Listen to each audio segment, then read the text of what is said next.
Marcia? Two of the pilots slowly turn their heads towards the third, the silent one.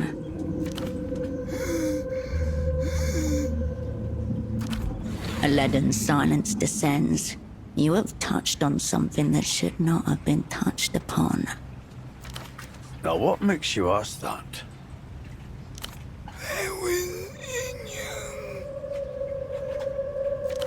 If Joe wants to tell you, that's his problem. I'm not translating. You shouldn't. Why don't you tell us something titillating instead, eh? Liven up the mood. Frankly, there's not enough schnapps in this goddamn city. Besides, only Slava can really translate for Joe. I'm not doing it. If he wants to tell you, that's his business.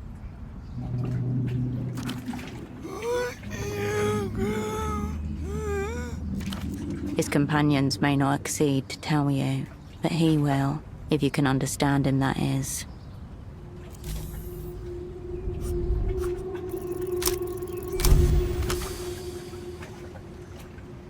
Your attention hones in on his mouth and the minutiae of its movements.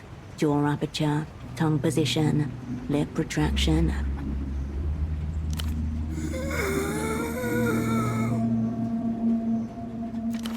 Captured, torture, moved, another location.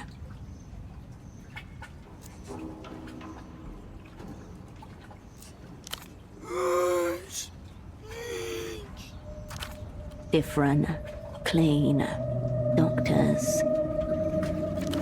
At some point you begin to see the story behind the words. After weeks or months of being hauled around like dying meat from one grimy torture site to another, suddenly he arrives in a sterile facility. Behold, the true face of the so-called developed world.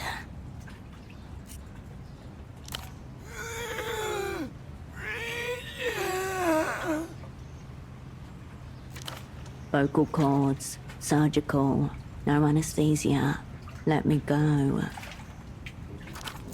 And once the experiments are done, they throw him back on the street and close the doors.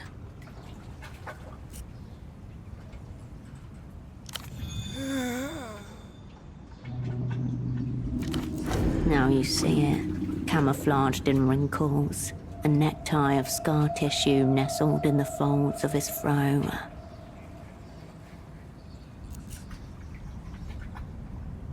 It takes a few moments, but the cynical, absent smile slowly returns to his face.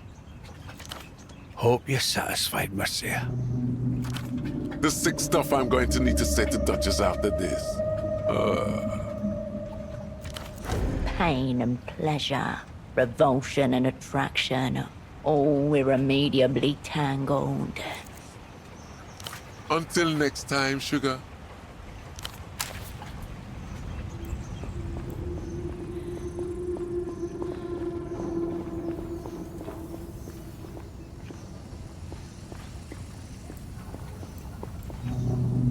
You're back again. That's an odd question. Mind telling Morito what a tourist wants with a jail? A better question. Why are you bringing this up, sans subterfuge, to a Guardia Municipal officer? Yeah, we don't have those here. Never understood the concept myself. The GM gives you the most cursory of nods.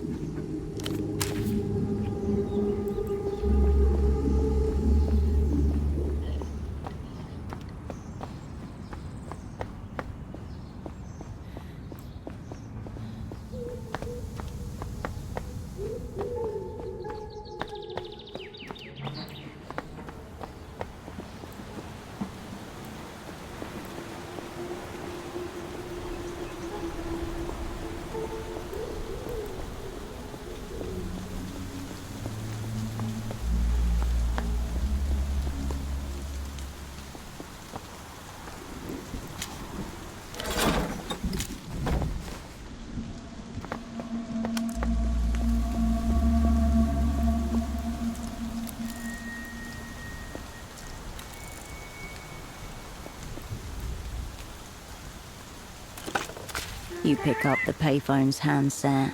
A dolphin emblem smiles at you, its eyes wide. You press the soft plastic, feeling the curves where it meets the metal underneath. The poke sends a ripple from your fingertip through the rest of your body, resonating with pleasure. You step away from the payphone.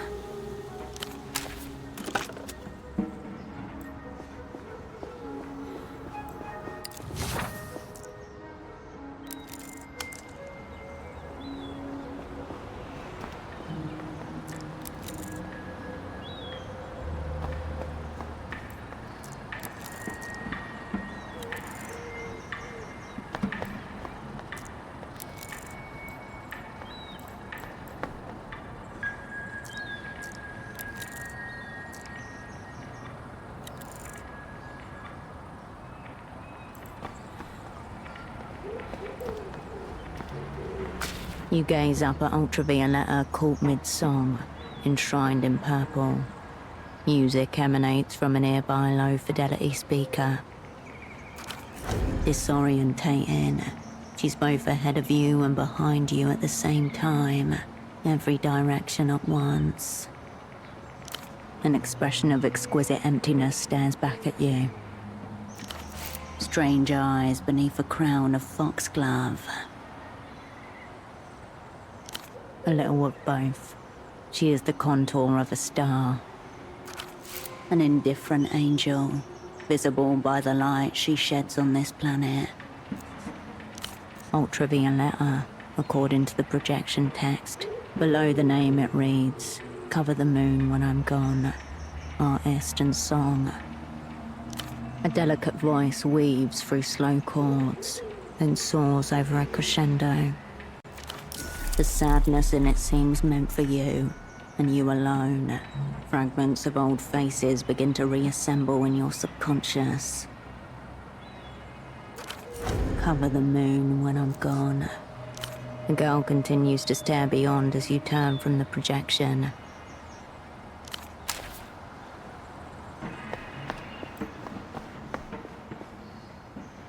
A name is emblazoned across the side of the tuk-tuk, in a cool blue font partly obscured by diaphanous hand-painted soap bubbles.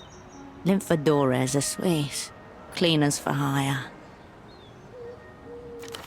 Around the back, an aluminium roll-up door shields the contents of the trailer. Evidently the expensive kind. The leather-upholstered bench is barely big enough for two people to share. A half-eaten sandwich, wrapped in paper, leaks grease onto the passenger side. The window is rolled down, just a crack. You can see the contents nestled between two flattened plantains, fried shrimp covered in melted cheese. A gastronomic monstrosity. No one abandons a sandwich like that for long. Someone has jammed a half-empty spray bottle of disinfectant and a damp rag into the shallow well on the dashboard. And there's a parking permit for 422 Calle Espinas taped to the inner windshield. The only other touch of the personal is a copper medallion hanging from the rearview mirror. The cheap metal is oxidized, a green patina on an embossed 8-pointed star. Some astrological thing. Who can keep track of it all? The cleaners, wherever they are, have left little trace of themselves or their equipment inside of the vehicle. The roll-up door is bowed in, half crushed. The aluminium edges are misaligned, leaving an awkward gap that's desperately bridged by a worn padlock. That padlock is under sustained physical pressure. Its collapse is not far.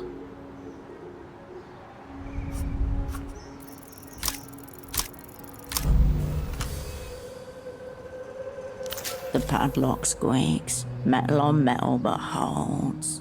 The door doesn't budge. The tuk-tuk remains in its place.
Could I ever see beyond her, only to discover more of her?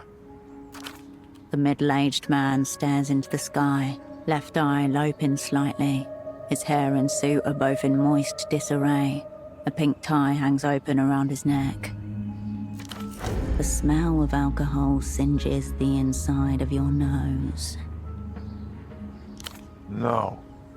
All is lost. Are you looming over me in official capacity? A hedged opening position, exploitable if we found ourselves across the table. But I have abandoned post, delegated all responsibility to my junior. It will hobble him, of course, the fate of our kind.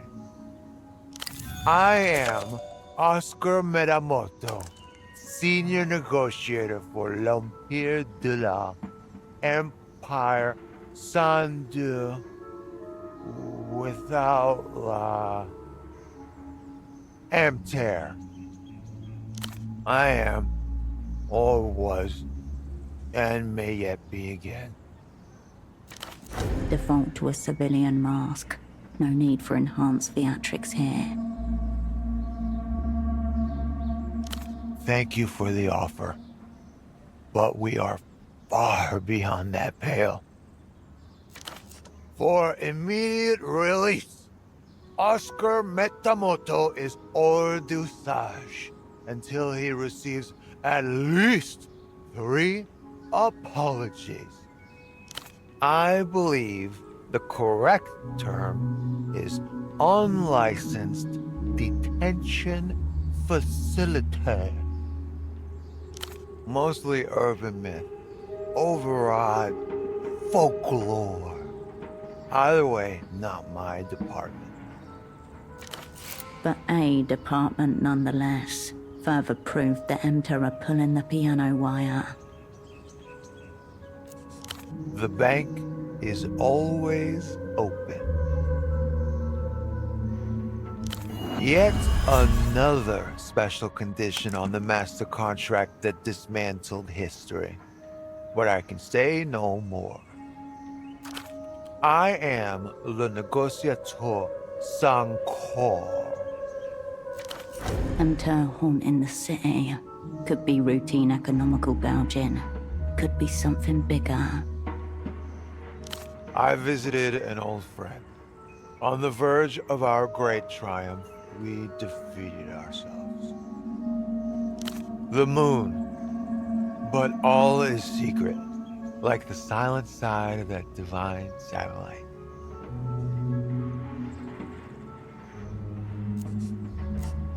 My old friend, the great Reno, final boss of Reno Enterprises, and most famously, telephonic communications. Money, power, king with no crown. The blood-soaked arena was Reno's apartment. Cozy little penthouse that lit tippy-top of the housing campaign. Private elevator, of course. Tunnel to Coliseum, site of our last stand. And yet, the horde continues to beg. More, more, more. Eons drew up his very first contracts when he was getting into private infrastructure. Bulletproof. A routing. I knew it was a mistake accepting the invitation. Reno can have quite the time when he revs up. But one can't. You never can. Especially not me. We often do at our rare reunions. But no, some others fought alongside us. Intimate circle. I brought Frederick Lejeune along too, which proved to be an error, but also a lesson well learned. Train incident. Serious. Not the most auspicious start. Fred went weak at the knees because the toy train was Reno's prized child's joyous trophy. A terrible fate. Gotta find them where you can. High tragedy. La Ballade du Fred le Jeune. I don't care to get into it. The boy's embarrassed himself enough. Kick. Spill. Alcohol was the key. Ply him with the stuff. Freddy has made his Betty. Let him ride in it. In theory, yes. That's what the manual says. You are correct. The senior negotiator grows serious and raises a slow finger. There are 3 iron cast rules to economics. A. People respond to incentives. A. Incentives alter behavior. B. Be incentivizing. The deplorable science. Terrifying yet always logical. Devious, but not unattractive.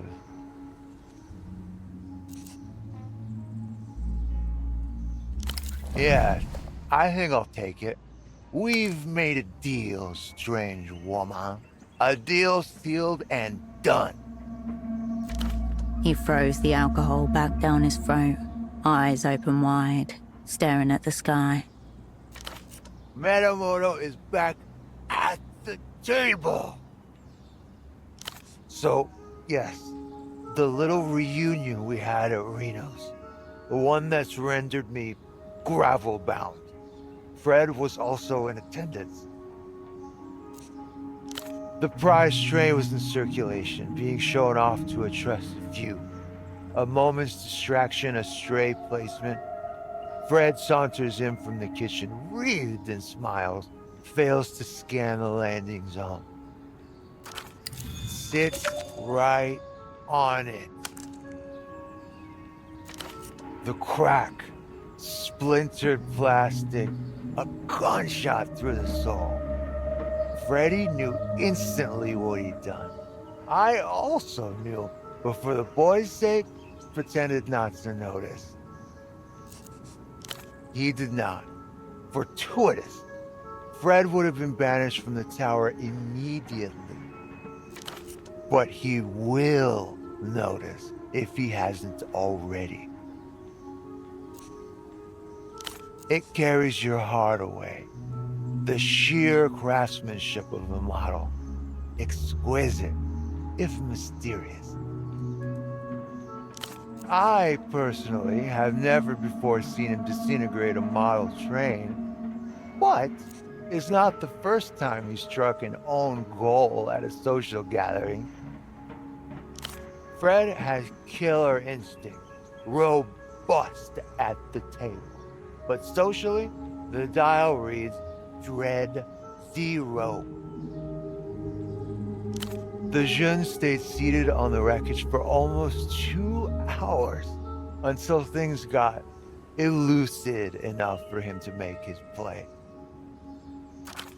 Any slight movement would have spelled agony.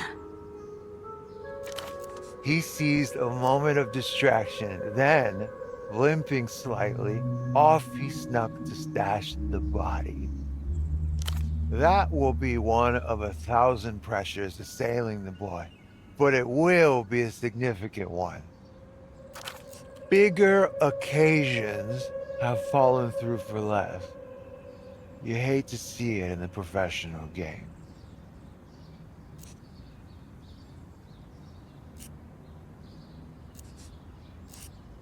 So what?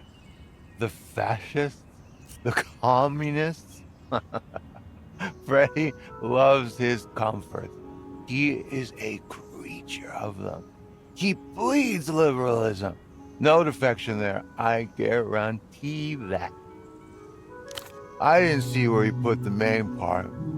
He scampered off to a dark corner of the pied-à-terre to conduct his beastly business. Well, the other part is in the reliable hands of Metamoto. A small mound inside, about 3 inches across, vaguely circular. I am, of course, one of his oldest and most financially lucrative double hitter. I took the train for Frederick's sake. Plausible deniability pour le jeune. Major asset at the table. He was holding on to it for leverage.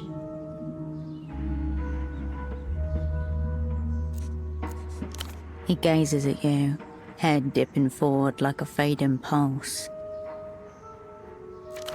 Suddenly sentimental, the emotional quick change of a ravaged alcoholic. Because it makes me think of her. What other reason is there? My friend, the ambassador's wife, Lolita Calista, the last gasp of my heart, gigantress in waiting. One from my opposite number, one from my superiors for the professional cuckolding, and one from my aforementioned junior for making me superfluous. In fact, make that 4 apologies. I also require one from Fate. I wouldn't know, because he has yet to appear. He's Lucian. Definitely not. Then why am I so thoroughly cursed? His eyes are deep blue. No luck to it. A series of bad decisions, amid worse ones I had no real hand in. I know how it works. I know how it works. But still, on principle, seems my hors d'usage will be much prolonged. Mountainous vision of flesh, a true angel incarnate, terrifying everything. She is my friend, the ambassador's wife, Lolita Calista. I've committed no corporeal crime, high mental treason only. But should it come to it, apologies go 2 ways at Che Metamoto. I will prize them from dead hands if necessary. My friend, the ambassador's wife, Lolita Calista. The only woman that will satiate Metamoto now. Radiating with grubby intent.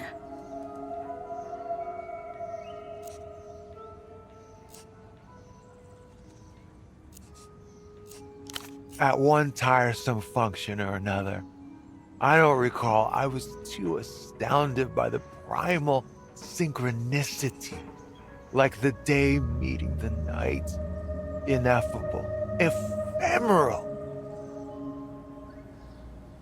Come closer then.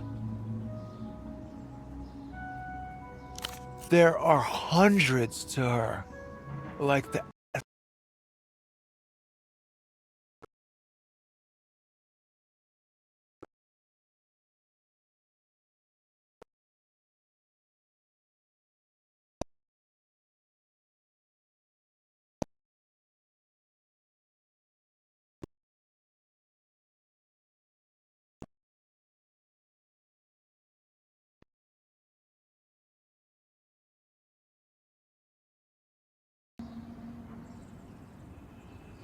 None. The terms are set. It's not sweet. It's an affliction. Worse than the drinking. Far worse. It made me think of her. Yes. I wanted to bring Lolita the train, offer it to her, and say, let's go away on this. You and I. For a night, for two. Forever. At least we could ride that train together just once. And then whatever way it went. We couldn't say we never tried. Now that I look at it, of course, it amounts to nothing. Just a broken wheel that can't move. Reno might thank you for fixing his prized train. Might reward you too.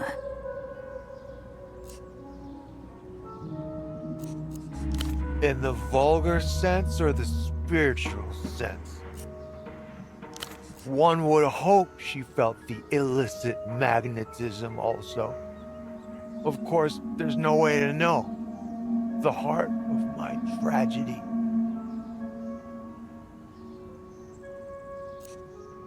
Here in Portofino? No. Here at my personal nadir, strewn upon the gravel? I would say affirmative. I cannot concur.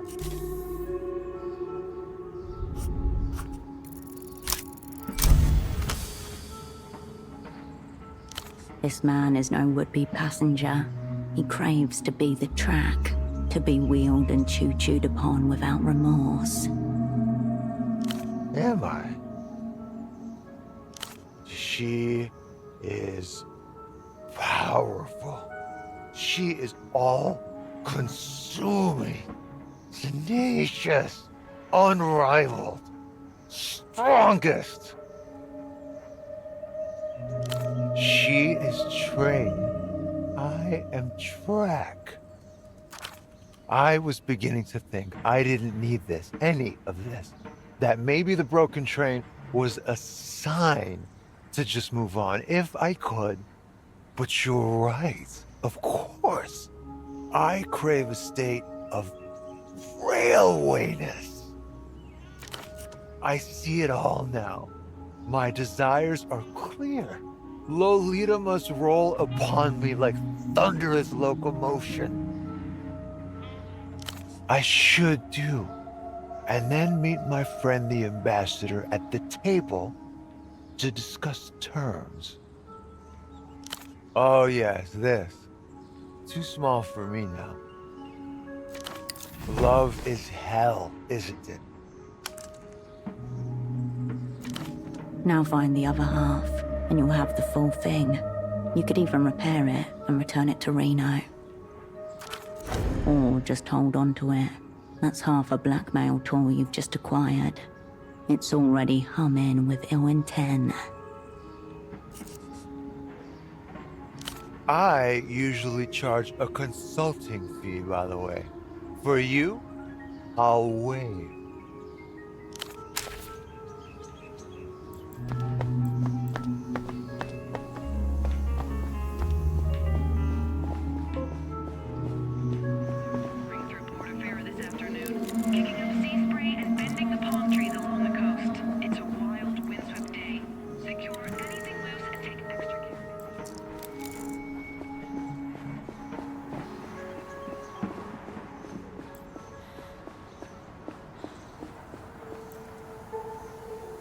Hey, you. You're new to the scene, aren't you? A young man in a long, colourful puffer jacket with an oversized collar stands guard. His forehead glistens with sweat. Yeah, I represent the scene of Portofino, or rather, what's left of it. Fresh threads, local histories, and whatever's up and coming. Not a lot is up and coming, though. That's cool. I'm glad to see other scene-oriented people around. My name is Kurt, by the way. Kisok, born and raised. Likewise. See this jacket I'm wearing? A product of the local scene, custom-made by one of the tailors here. Pretty cool, huh? Sleek lines and soft curves alternate to form an object that screams high-end. That's the point. I'm making a statement. I may look sweaty, but I assure you, the jacket is keeping me cool. But you know what's not cool? Some of the official heat I've been feeling as of late. The man stares at you with a long, stern look of hesitation. I've bowled too hard. The streets of Portofino have not been ready for such a display of style. And to be honest, I haven't been ready either. This cool jacket? The party alley tailor made it for me, but I never paid for it. I owe him money, I have no money, and I cannot show my face around the art of the scene. I'm a local guy. Been around here all my life. He knows my dad as well. And we signed a contract. I know fuck all about contracts. But I got the jacket. I felt high. Exhilarated even. But I haven't been able to come up with the money. Haven't even had a single crossover. I never intended to. Ever since some new faces started popping up, I felt an undying need to improve my game for any potential scene crossovers. This man is enamored by aesthetics and lacks fundamental awareness of anything else. These days, the scene has deemed the notion of work out, so no. We signed a contract, as I said, but I was too excited to remember anything about the total cost. Maybe it was a lot, maybe it wasn't a lot at all. But the jacket is baller. I suspect and fear it was a lot. Can you find out how much money I owe him? What if it's impossible to pay back? What if other people find out that I am bowling on borrowed time? It would spell disaster for the scene. Thank you so much. Go to the Party Alley Plaza. It's east from here. There's a tailor named Bruce. Maybe you can ask him, like, quietly, diligently on my behalf about the, the price of the jacket. I'll be sure to make it worth your while. I'm checking out the scene, inhabiting the streets, thinking about the past and the future. Crop tops, monuments, and communism. Nothing's wrong with crop tops, it's all to do with belly buttons. In the current year of 96, the scene has deemed them out. This decade is all about portability. It's not feasible to take a monument with you. Maybe like a brick from the foundation or something, but not much more. Look around you. They tried it here, but it didn't work. All that remains from it are monuments and crop tops. Cool. Yep. Lucian everything. Full reflection clothes, high-speed synthesizer music, and tiny attack dogs. They intend to overwhelm your eyes with brightness, so you wouldn't see them coming. Cool, but also menacing. A wall of electronic sound punctuated by low-end rhythm designed to misdirect your sense of space and time. L-pop is just the introductory lullaby to make the people, ballers included, drop their guard. The scene thinks it to be some kind of a power move, just for laughs. It's not like you'd see or hear them coming, right? I've been around the scene long enough to have a feel for what's up next.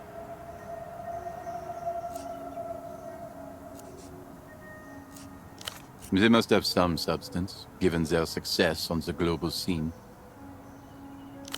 A lot. Look at those people over there. Out-of-towners. Thoughtless threads. Well, maybe you lack the necessary context of the scene.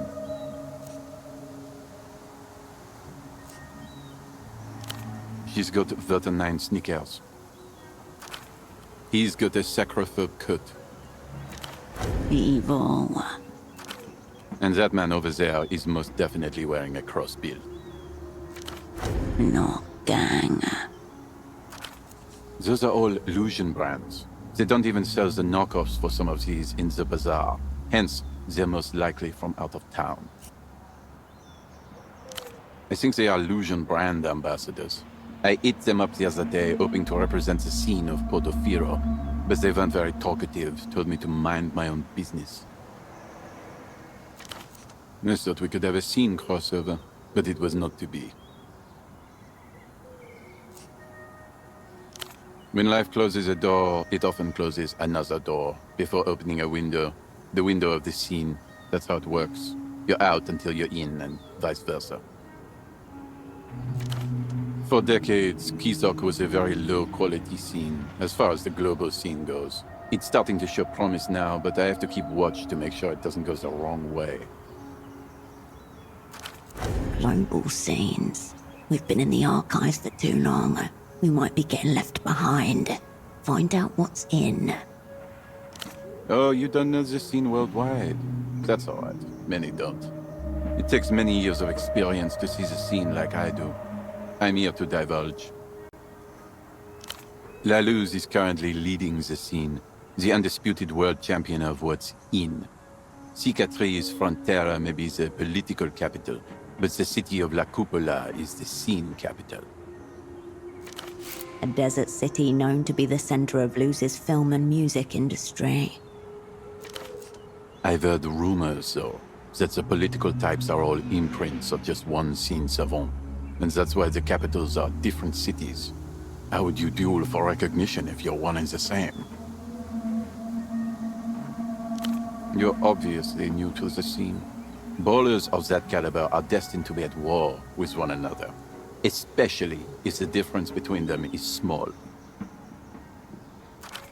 It's the only way to find out who is for real and who is not. Comes with the territory. Sometimes it happens that both of them turn out to be real. That's what's called baller synergy. Very good for the scene. Cool older guys will tell you that Kisok once ranked #1 on the global scene hierarchy. The Palace of Culture used to be the center of scene operations. Chief Baller ran the Communist Party from in there, but they couldn't keep up with the changing scene. In short, Kisok has ranked low for decades now, but new ballers rise from its ashes all the time. Ballers like me. This place is on the up. Only the culture, or rather, the baller blockade is holding us back. Never said anything about copying them, but the scene is ever-changing. Eyes on the prize at all times, all times. Bowling in flux. A firm 2 or 3 on the 10-point scale I just thought of. It's not very baller of them to force everyone to do jumping jacks or executing civil servants in the street, especially when wearing the clothes they do. He pauses, watches you a moment, and shuffles something in his pockets. I protect my sources. Yeah, cool. See you on the scene.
Good to see you on the scene again.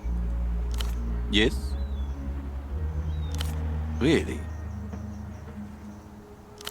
What? The bank? How can it be? This is not what the scene is about. I owe money to Emter?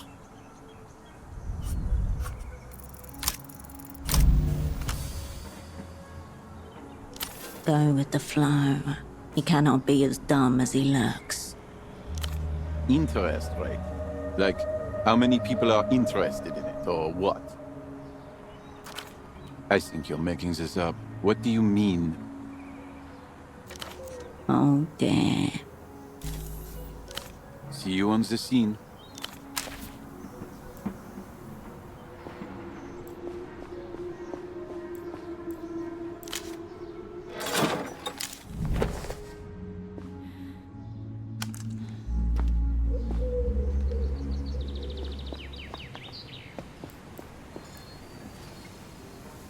You find yourself before the strange tree once more.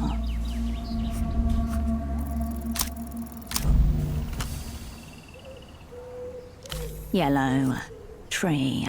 You leave the mysterious tree to its business.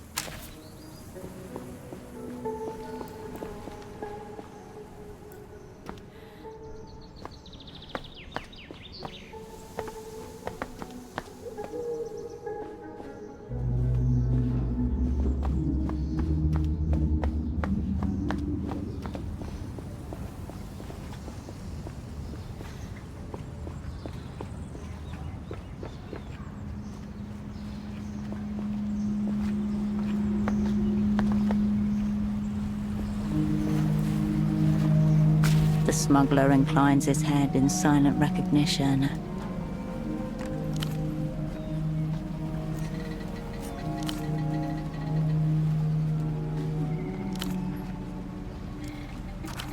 Cowards.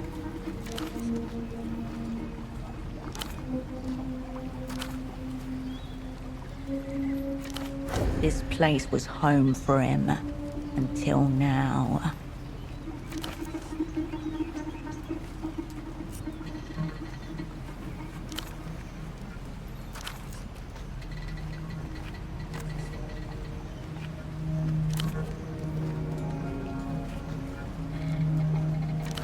Ignatz, the man you first saw at Photo 24. What have he got to pseudopod? Ignatz was lurking around Photo 24 after all. A possibility, but consider that the truth of things is, at times, terribly simple.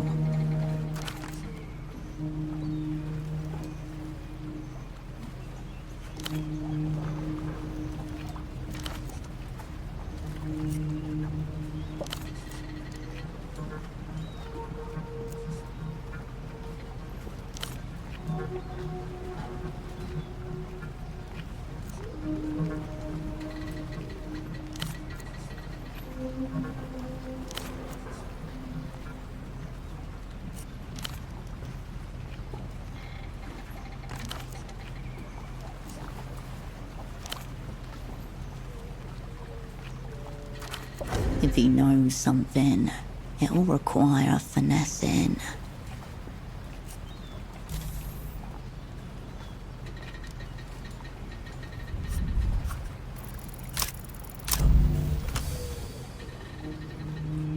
It's a mill of pedestrian movement, the comings and goings of cargo all along the harbour.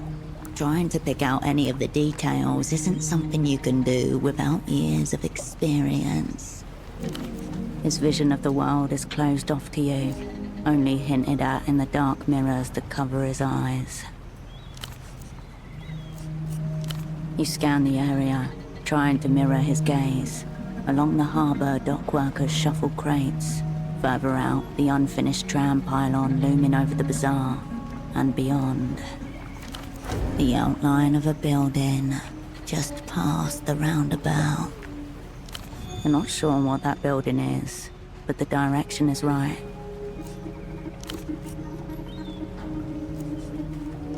He lowers his head in brief salute.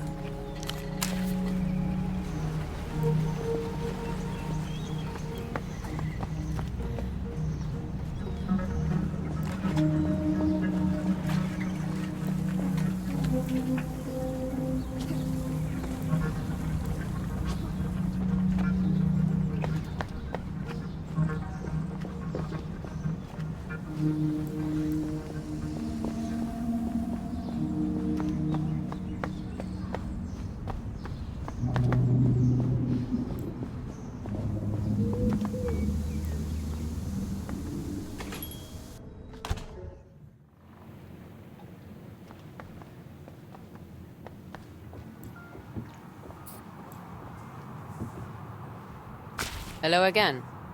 What'll it be?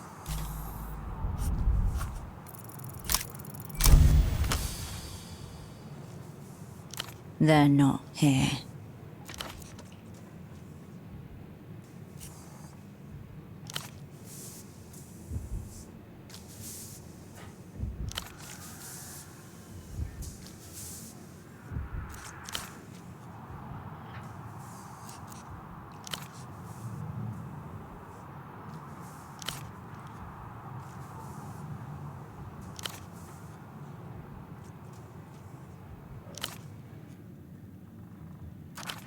Like one of those master sword makers the government subsidizes to make 2 blades a year.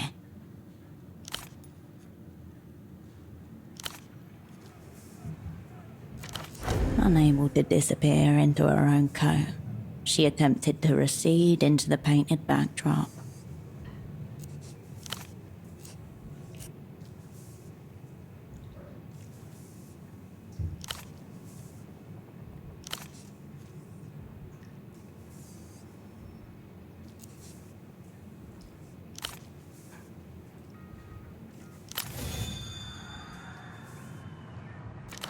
Let me know if you need something else. She gives the photograph a brief, considered glance. No. That's you. She studies the photograph for another moment. I don't think I've ever seen most of these people. Most, not all. That one was a carabinero, right? Him I used to see around. He was a loyal patron. Nice way to describe a brother of the drink. That's tough. He died, I think.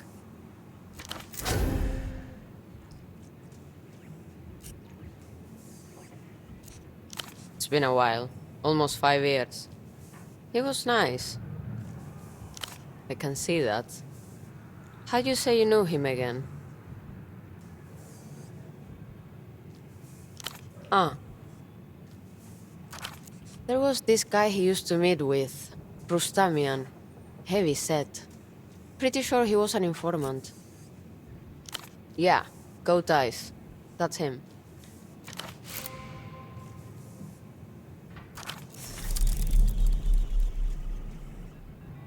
I'm saying he might know more, if that's what you want. Don't forget your photo. See you.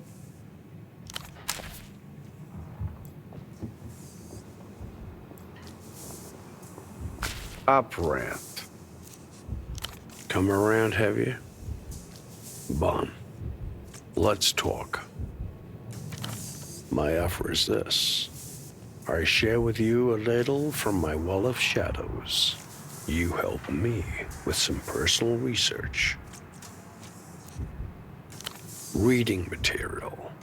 There's a bookstall just north of here, unmanned. A holdover from more idealistic days. There's a certain magazine in there. I'd like you to bring me a copy. Ultra middle-brow poetry, if I understand correctly. Somehow this city, with a literacy rate hovering about 68%, manages to keep an arc of high culture afloat.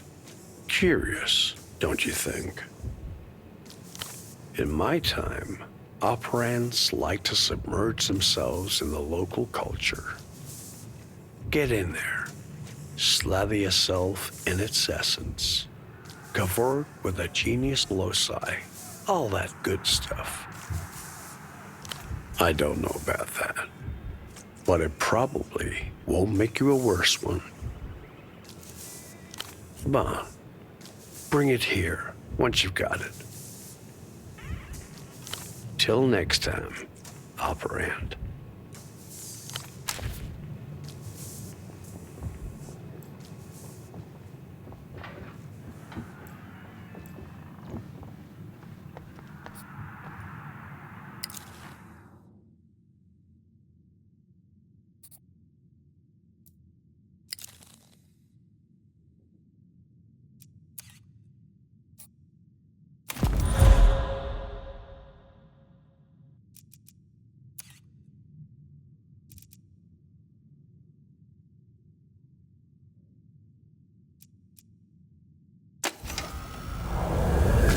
Fuck machines with 11 stages of vibration, hydrophobic jackets that light up in the dark, and personal electronic terminals.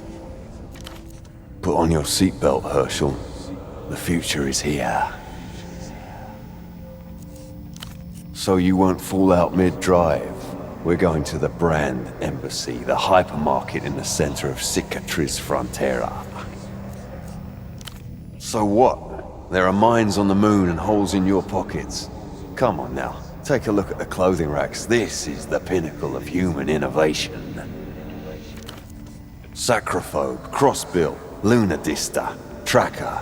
Clothes of the future designed by artists of the future, using materials of the future. It's all good, Herschel. It's not about fascism, it's about fashion. The threads are cool, are they not? Just put one of them on. Don't worry about it. You'll look good in any of them. Take a couple of pictures and you'll be on your way. You can keep the jacket too, and why not take a couple more pieces home with you? Of course, we'll throw in a couple of sol as well, for your troubles if you don't mind. There's no hidden agenda. You don't have to believe in anything. You just get your passport stamped by the Brand Embassy, and some money, and threads. Excellent choice.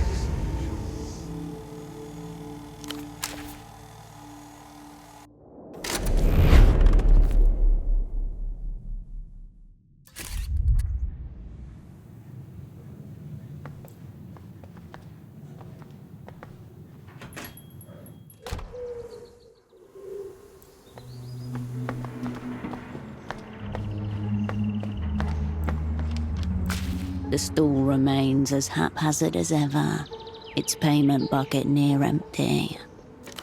Houseman wanted a poetry magazine from this place, didn't he? You scan the stall, but find no poetry section.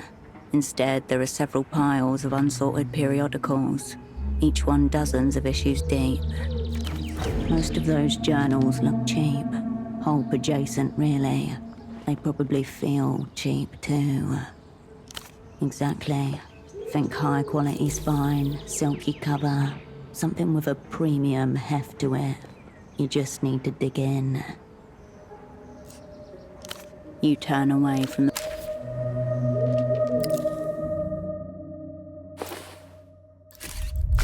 The stall remains as haphazard as ever.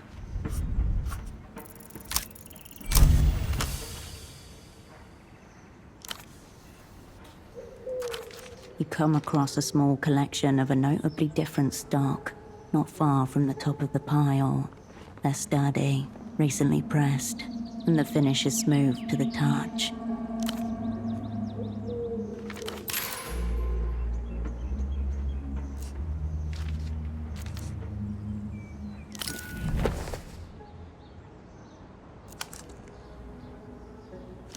You turn away from the piles of books.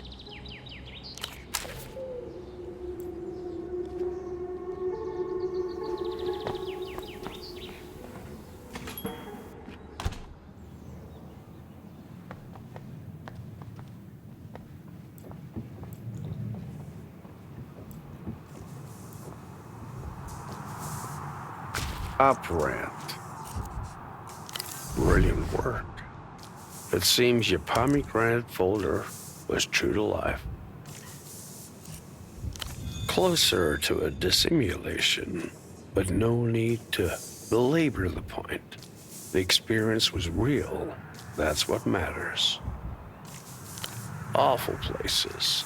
A bit like massage parlors or business schools. They dress them up all sorts of ways, but on the inside, they're pretty much all the same. So let's review once more. For the operants in the back. First requirement, a secluded location with easy access. Desolate enough, though somewhat lacking in suitable structures. Look further afield. Second, an inconspicuous facade. A place where the gang can do gang stuff undisturbed. Could fit the bill by its description. Though if you just wandered in, I wouldn't say it meets the next requirement. Lastly, modern security. Strong instincts, wrong enemy. He slides the copy of the North Correntes Review back across the table and taps the cover with a fat finger. There are some who'd say the developed world is nothing but a great big mask, obscuring a face of horrors. I hear they're accepting submissions, if you got the stomach for such stuff.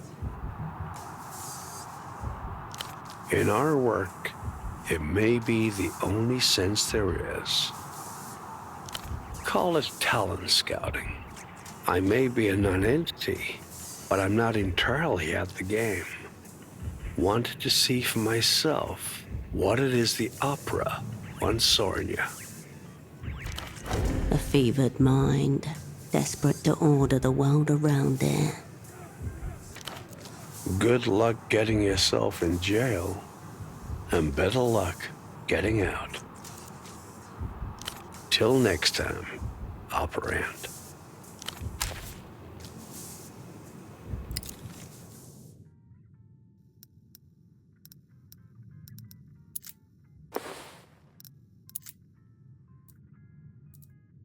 The latest issue of a literacy periodical called the Nos Correntes Review. It's weighty, as if promising to be a tome of great import. First impressions matter. The person responsible for the design of this journal knows that. Two greyhounds frozen in mid-gallop against a field of blue. Around them, the titles of a few major poems and contributors. There's no logical connection between any of these things. Boring, lame, derivative. Fuck off. The table of contents lists dozens of names you don't recognize. Unusual for a poetry magazine. This appears to contain a section devoted to cryptograms. Pages filled with heart, with soul, attempting to put into words the inscrutable feelings unique to these modern times. That cryptograms page is the only one worth bothering with. For interest in obtaining a subscription, to purchase in bulk or to make a submission, please write care of H. Gottschlich, Keysock Roundabout Esther, 93221. That's the place with the shiny new intercom near the roundabout, so it's a poetry magazine. A gold embossed logo type at the bottom of the page. Unfortunately, part of it is smeared during the printing process. It is only possible to make out the words made thanks, and trust. Seems like an acknowledgement of some kind. Thanking someone or something that helps to make the magazine possible. Asymmetrical grids and empty boxes, a jumble of letters listed alongside them. Every inch of the page has been used meticulously. Holocene would love this section. Cryptograms are his thing. They are intended for the general public, if a niche section, so should be way below the level of cryptography you encounter in theatre. You've already solved Tempo cipher since you returned, so you've had a little practice at least. No need to waste time on anything that doesn't directly help with your assignment. You can't start doing cryptograms for fun. You turn the magazine back to its cover. You alight on a double-page spread of poems. The first is about an ungrown hawthorn tree. Another tries to force razor to rhyme with demi-semi-quaver, while one is simply blank, a non-poem. Experimentation inside a given medium is the only way its boundaries can be discovered and transgressed. Despite containing no words, the non-poem comes with extensive footnotes. There's at least one of these in every issue. It's claimed that a non-poem draws attention to our need for poetry by forcing us to embrace its non-existence. Desire from absence. Maybe that's why you were taken out of action for 5 years. The non-Herschel highlights the need for the real Herschel. Nothing so vulgar, just more fastidious arrangements of words, all without illustration, bars and bars of it. The literariness of the magazine really comes through. Focusing on the relentless black on white of the pages make your eyes strain with effort. It is no longer a magazine you look at, but a blurry carousel of monochromatic scenes. You turn the magazine back to its cover.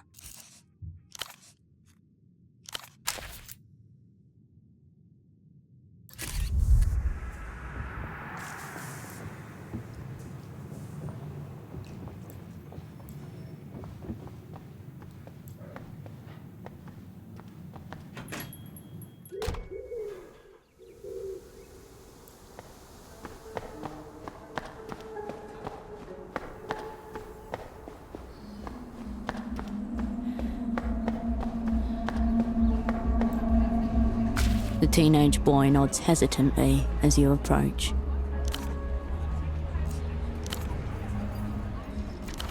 And what do they call you? Cool.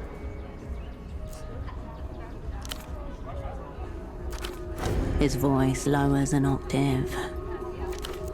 What can I brief you on? Yeah?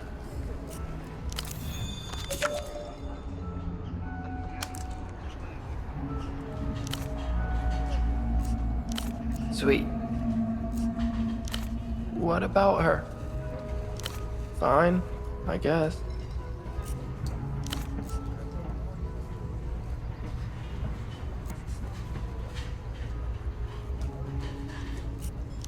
I am the shadows. His voice breaks as he speaks. Meet her? Well, we've been in the same school since we were small, but I didn't meet her until last year. I used to sit behind her in history before she dropped out to run the bazaar and all this happened. She was really sweet, shy. I asked her. I passed her a note, drew a dolphin. She likes dolphins. Put a speech bubble coming out of its mouth, and then I wrote. We two peas in a pod. Shit, no, fuck off. Be my girl. I'm finished without you. Yeah, You got it. It was nice. Trumi went back that said, I accept your proposal. She's too important for stuff like that now, with the bazaar and everything. But I get cooler presents. Genuine name brand ship from Louvre. Cool.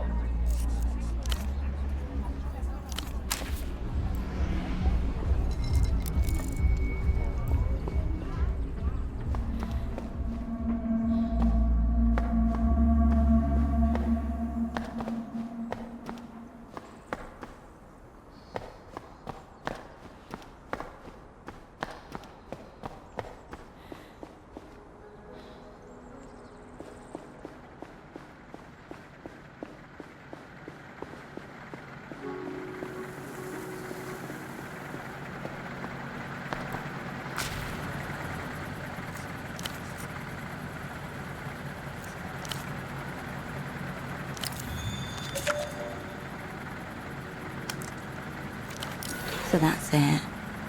He's gone. Asset virtue.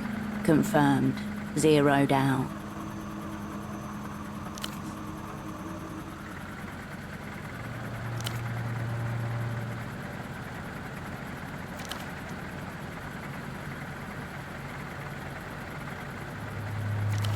You recall Vespar speaking of his time in the Guardia Municipal, a decade of low-stake days.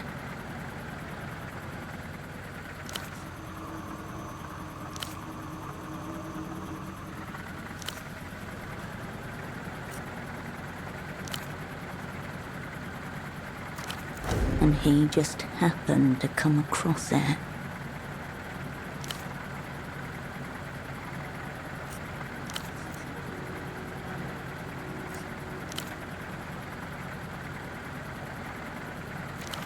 His employer, what's he heard?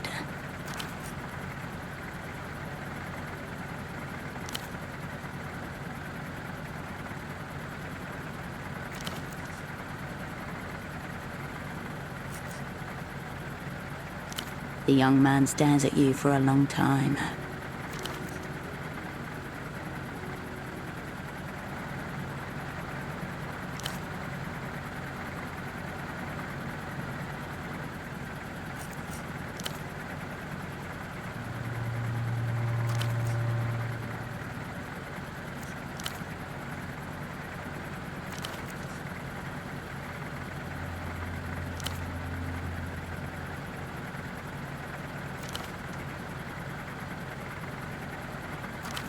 Not wanting to be seen together. But why?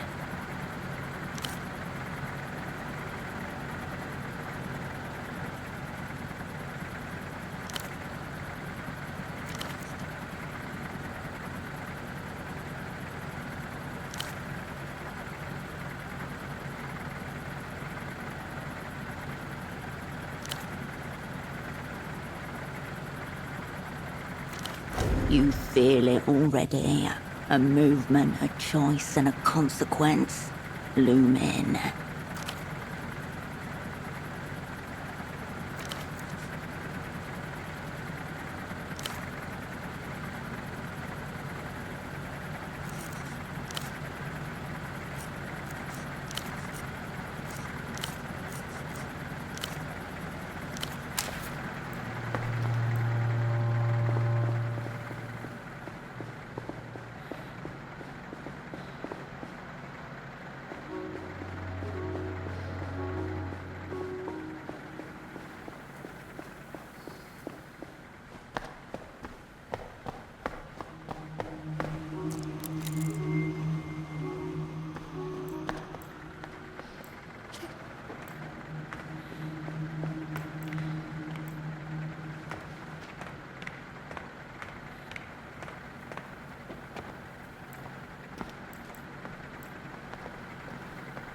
The container is still overfull with rubbish.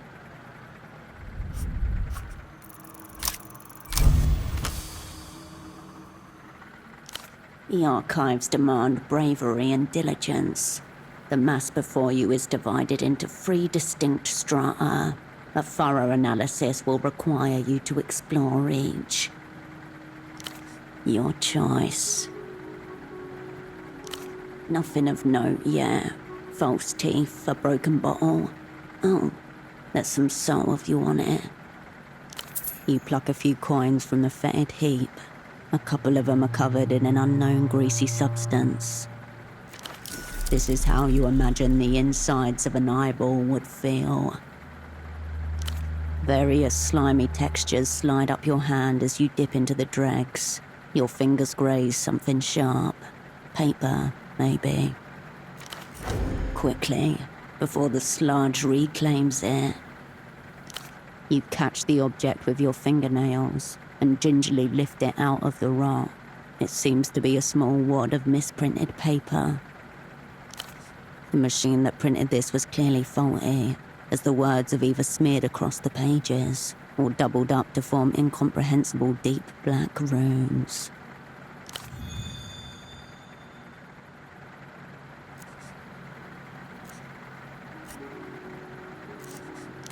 The paper wad has nothing else to report.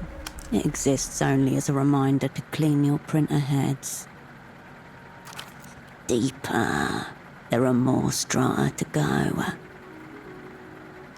You pick carefully through the warm middle strata until you bump against a papery wad. Expired coffee, greasy condiment residue, typewriter ink, chemically processed wood pulp. 2 for yes, 1 for no. The echo in the room. A gasp without breath. Chin up, gaze fixed on the radiant tomorrow. The dead man's parade marches past and I am left behind. A scrawl of red ink above the typed words. We thank you for your submission. Unfortunately, at this time the Nos Correntes review will not be moving forward. This rejected submission would imply that their offices are nearby. Perhaps the building next to you. You've now penetrated to the darkest and wettest layer. A metallic thud tells you that you've reached the bottom of the bin. Your fingers get to work. However, the rancid smell threatens to suffocate you. The bitter scent of rotten vegetable matter fills your nasal cavities. Saliva pools in the corners of your mouth. The gas makes your mind swim. Luckily, your diligence is not in vain. Your fingers catch on something hard in the furthest corner of the sludge pile. It's a pair of grimy glasses, large black frames, and what must be the thickest prescription lenses available. The missing vendor. These are the glasses he was wearing in the photo Merlin showed you. This neighborhood isn't residential. There's no foot traffic to speak of, meaning they were unlikely discarded here by accident. Leaving one possibility too serious to ignore. As if you needed any additional confirmation that you're in the right place. The rubbish container and all its spoils continue to rot through time.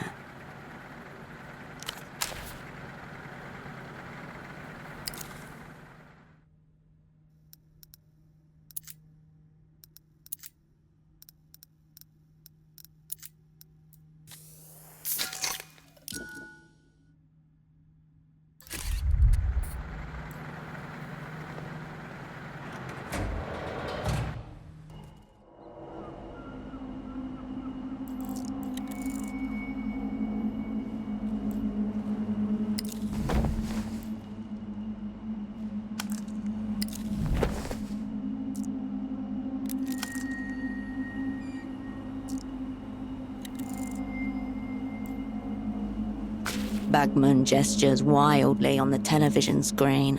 This is the ad for the reality situation you've seen before. The sounds from the commercial fade.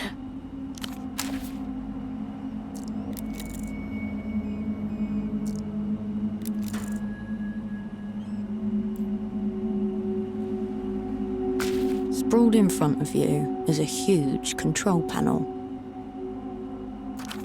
It looks exactly how you imagine the cockpit of a flying machine would. Work this out, and you should be able to drain the water outside.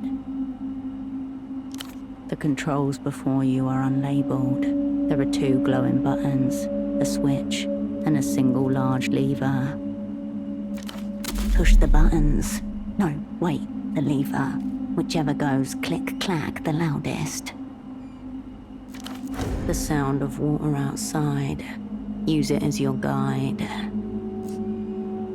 A short, powerful hiss of water resounds in the surrounding plumbing. A high-pitched whine from a motor. No, something's in the way. At least you know the last step. Pressing the red button. The last step is holding it down. The metal switch flips to on with a heavy, satisfying thunk. Main drive engaged.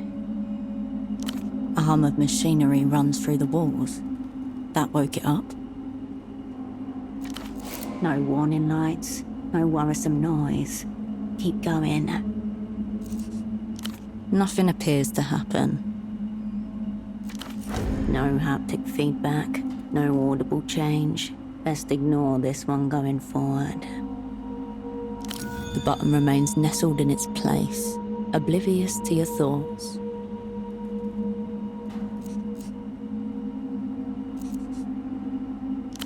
Thunk, and the switch flips to off. The groan of shifting iron, muffled by masonry. Now let the water flow. As you suspected, the button releases a stream of water somewhere when it is held down. You hear it running through the water lock, splashing through on the other side. That worked. It's draining. You leave behind the control panel, its arcane language now mastered.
Go on. You must be down there somewhere. But it's all slimy. Don't worry. I'm her father. I'm just trying to teach her a lesson. She dropped my expensive bottle of schnapps in the water. Now it's drained, she can go and get it for me.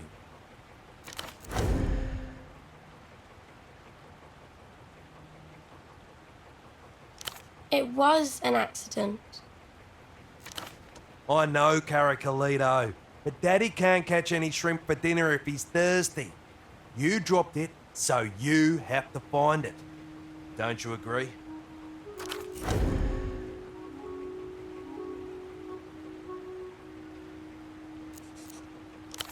What are you, the Canal Carabinero? Whatever. Come on then, down you go. Dunno, looks abandoned. I only come here to catch shrimp. No.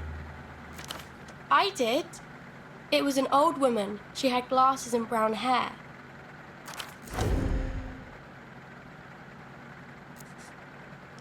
No, just the woman.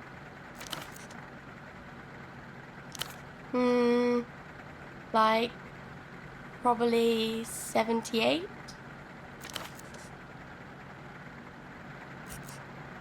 She looked like my old teacher. Mrs. Silver. You liked her, didn't you? Yellow and black stripes. Big trousers.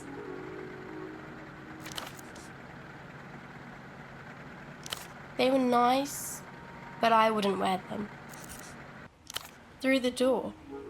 She was arguing with the door.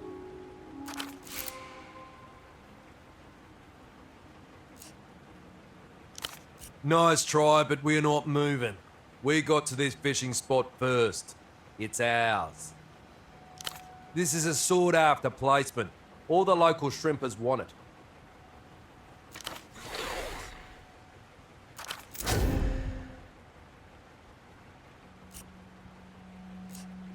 Not for 2 weeks. Normally her mother looks after her, but I've got some time off myself, so I'm doing it.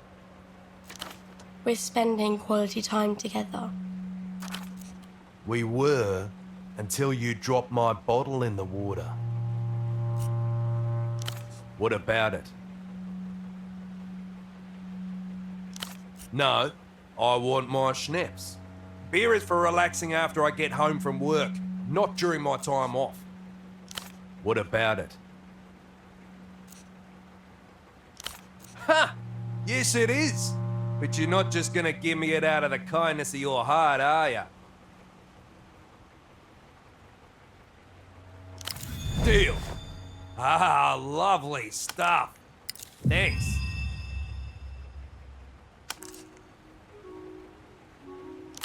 Uh-huh. Bye.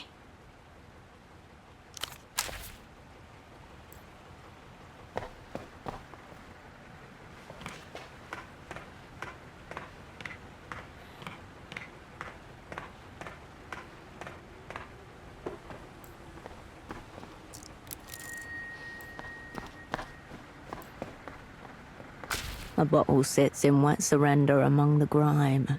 The label, damp but still holding strong, reads, Vishnya Schnapps on tour. Must be the expensive bottle of schnapps the young girl dropped into the water. It's 60% proof, much stronger than a typical bottle of schnapps. The sour cherry flavour makes it go down easy. A one-stop bottle for all your drinking needs. Never go home again. No, you have a regular bottle of schnapps. This is a special one. You snatch up the bottle and realise it's unopened, and therefore uncontaminated. You are faced with 2 options. Return it to the father at the top of the ladder, or keep it.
Out of the darkness emerges another wolf cup.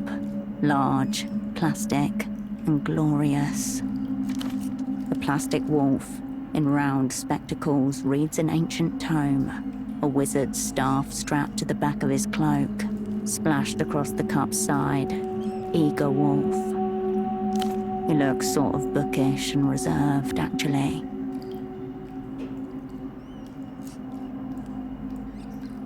He looks like the kind of wolf who'd stick his snout in between the pages when no one was looking, just to smell the old paper.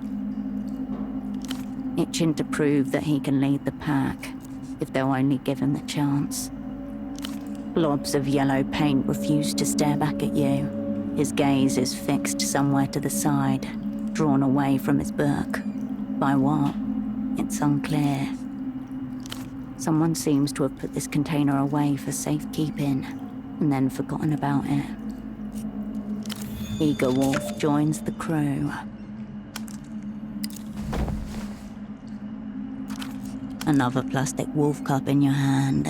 As before, 1 out of 6 is stamped on the hard bottom. If you're a child, perhaps, maybe you should find some and ask them about these cups.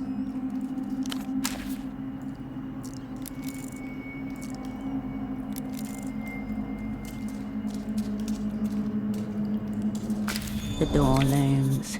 Its keypad glowers at you dubiously. Glossy metal finish. No hint of rust or weathering. No prey here. Only a challenge. Your teeth chatter from the thrill.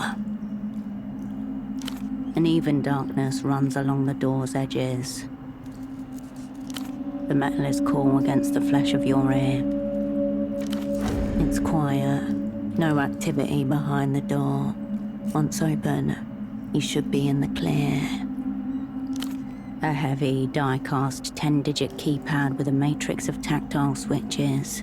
A trio of wires runs from the bottom of the keypad to the door. The keypad sends its input to a series of relays inside the door. If the input is right, solenoids pull the bolts open. Assuming an 8-digit combination, you're looking at 100 million possibilities, rounded up by 1. With enough time, and assuming invalid inputs wouldn't trigger a series of alarms. You look around the imposing door.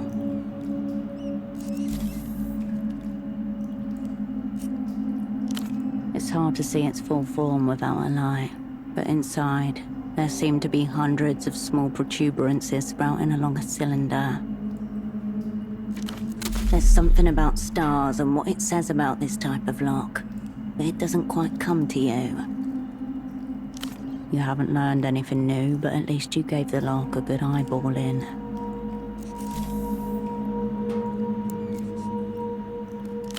The door remains steadfast.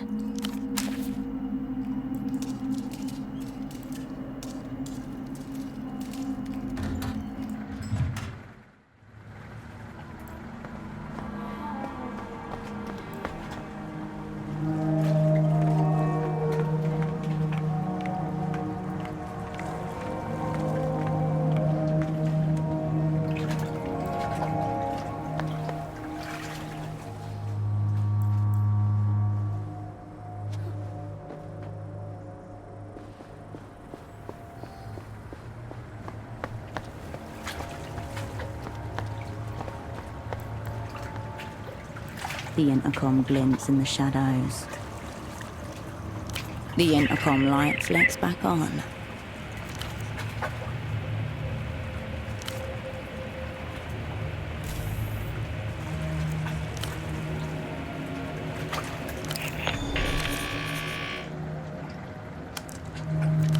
You're through. Now keep your seams together. Play the poet persona to the hill. Poetry's easy. Make it short, make it vague, speak in rhyme.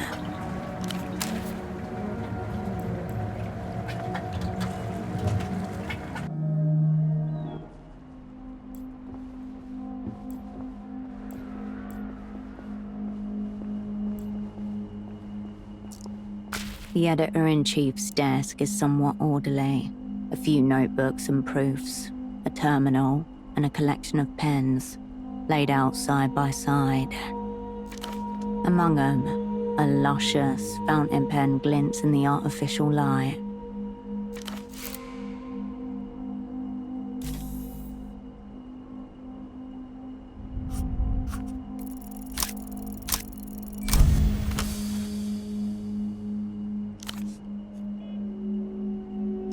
Oh, I'm afraid not. Few of those were made, you see. And so... Your hand darts out, a trapdoor spider, and slides the pen silently off the edge of the desk and into your possession. No one notices. She understands, I'm sure. With a flick, you slide the remaining pens into alignment. No gap remains, only the illusion of order. Let's move on, yes? Wouldn't want to ruffle any feathers. Anyhow...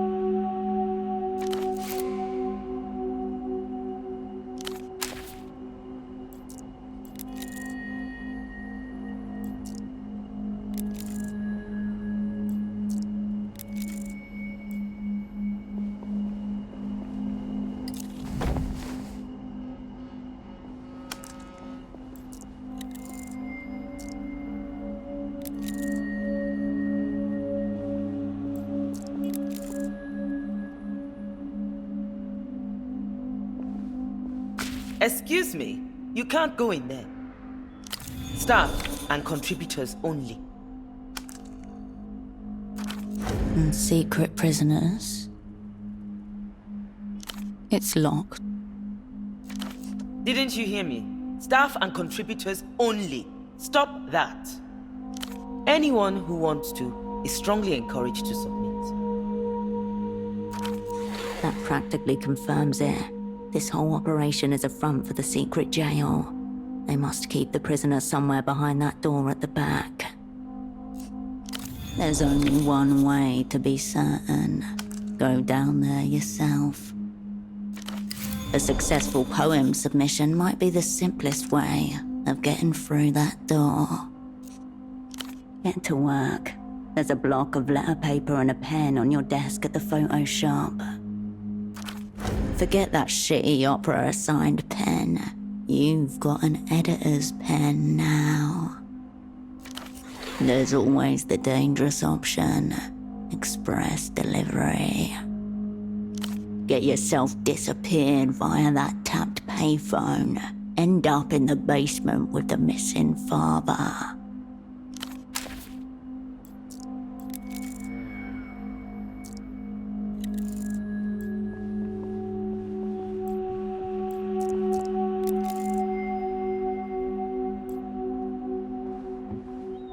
Among the many sections of the cabinet, you find a small stack of papers. The first page is filled with what looks like a set of printed instructions. 1. Read the poem silently, then aloud. Consider the line breaks and identify the meter and rhyme scheme, if any. Is the poem written in open form or closed form? Tutorial guidelines for the interpretation and critique of the written verse. Whoever's using these isn't trying to get better at writing poetry. They're trying to get better at reading it. Notes have been scribbled in the margins.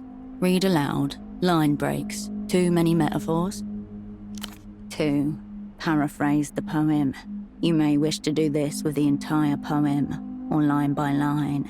If this is too confusing, focus on distinct imagery, or isolated parts first. 3. Consider the poet's word choice. Identify figures of speech, identify metaphors and/or similes if they are present. Perhaps you are a creature made for soul work. Don't count on that. Keep your day job for now. A printed table labelled tetrasyllables. The first column contains hieroglyphics. The second has a series of words. Strange series of U-shaped symbols and underscores. You vaguely remember these are used to measure or describe the sound of poems. Certainly a type of one. It's a list of... That's poetry's dirty little secret. Often enough, the rhythm follows a predictable pattern. And word selectors. Occasionally, punctuation dispensers. Prosleusmatic, ditroche, diam, coriam, antipast, dispondi. The word coriam has been circled in red pen.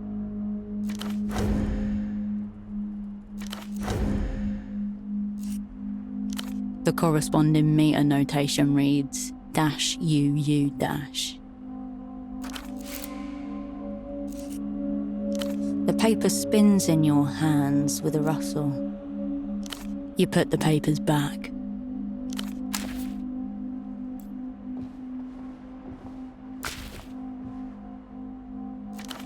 Knitwear ensemble, sensible boots, a collection of beaded necklaces. She smiles shyly as you take her in. A plucky literary aspirant, grinding away experience in the hallowed hall of art. Adorable.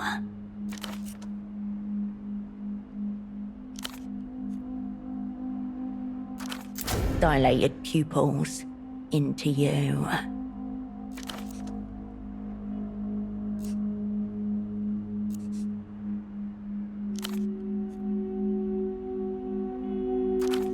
You cannot weigh a soul with guidelines.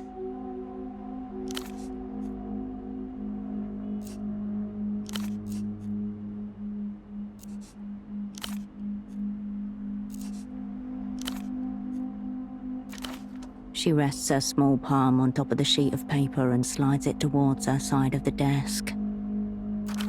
Away from you.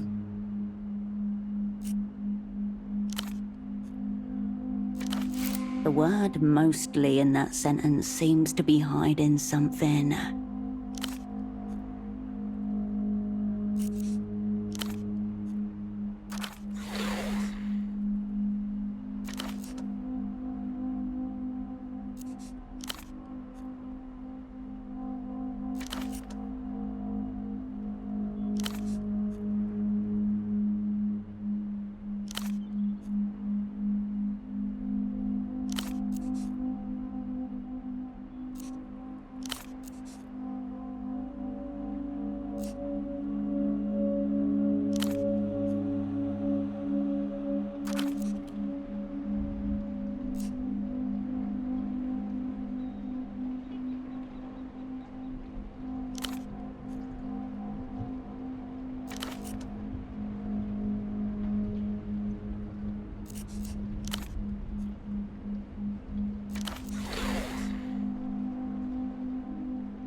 The woman contemplates the spread of pages before her. She glances back over her shoulder as you approach. This is the woman the shrimping girl mentioned. Ah, I wasn't expecting anyone today. Have you come to submit? No, you are here to dominate. Maintain your persona. Don't sabotage this opportunity. That's right. We welcome any new and aspiring poets that can meet our quality bar. Certainly. Hiya Gottschlick, Editor-in-Chief. How can I help?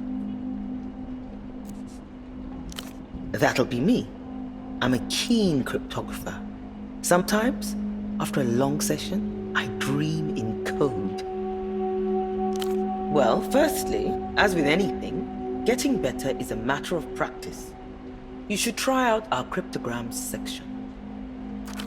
But secondly, don't be fooled by the illusion of solitude. Cryptography is a game of chess where one player is absent. It may appear to be a solitary activity, But in reality, you are always facing up against another mind.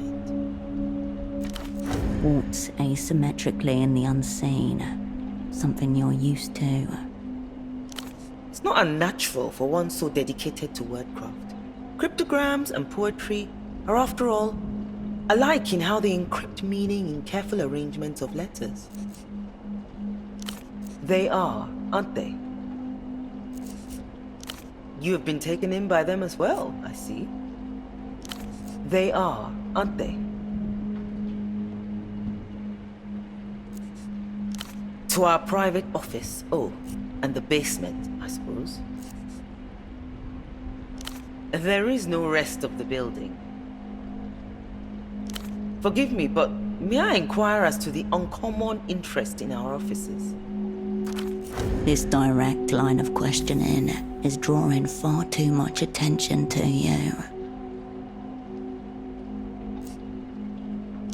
Fine then. Ask as many questions as you like. But the building really isn't that interesting, so don't expect much. As I already said, only staff and contributors are granted that privilege, as it's our collaboration space. In your case, all you need to do is submit a poem for the next issue. If we accept it, you will become an official contributor and be invited in as part of the editing process. Not really. Unless you're interested in reading through hundreds of rejected poetry submissions. Forever consigned to the back room. The worst fate for any labored words. Nothing. I'm afraid the lower level is entirely out of use at the moment. Even I haven't been down there. The lower level was the jail, in other words.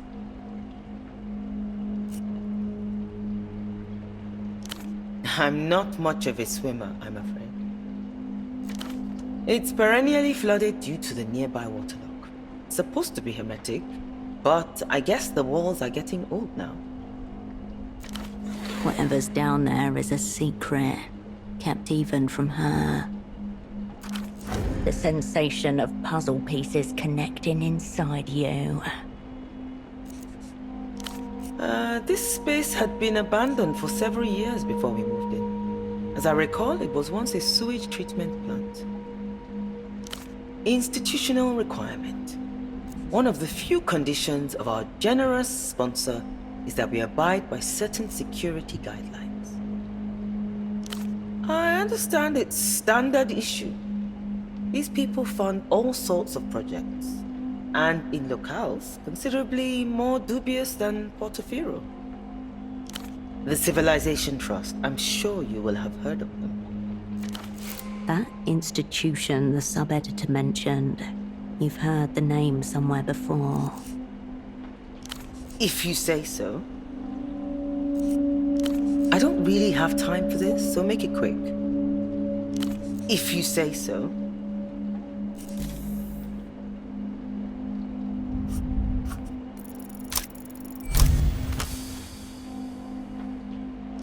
Ding, ding, ding. The Trust is a well-known front organization founded and financed by Emter.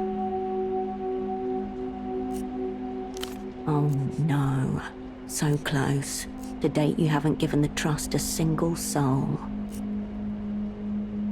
Not quite. The Ministry of Mass Culture has actually branded the Trust. Malicious actors tripping and flailing upon the world stage. Ouch. Sorry. The state cut all funding for the arts and humanities in '86. Ding, ding, ding. Correct. The Trust is nothing more than one of the many fronts for l'Empire sans territoire. Patrons of art, for any other sake but the art. Oh, there's no catch. They're just very attentive. No, it's good, actually. To know someone's always over your shoulder, double-checking every word. Liberating, in a way. The sub-editor smiles over at you both, twirling her red pen. Yes, the Emperor people. You can't move in the art world without brushing against it. The patronage of the Trust is the sole reason for the existence of dozens of magazines, theaters, and newspapers. I don't disagree with that, but it's simply not realistic these days. Without the Trust, there might not be a culture, at least not one you or I would recognize. Have you noticed recently what passes for art out there? Twinkly L-pop foolishness, seizure-inducing cartoons, adults eroding their wits with rubbish made for the prepubescent.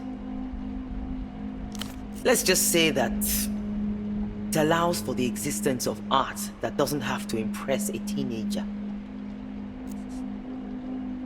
Yes, it's nice, isn't it? The woman gives you both a little wave, a delayed smile just behind it. That sub-editor is an MTER operant for certain. Rank unknown. You don't know the full shape of her yet. Hey man, I did.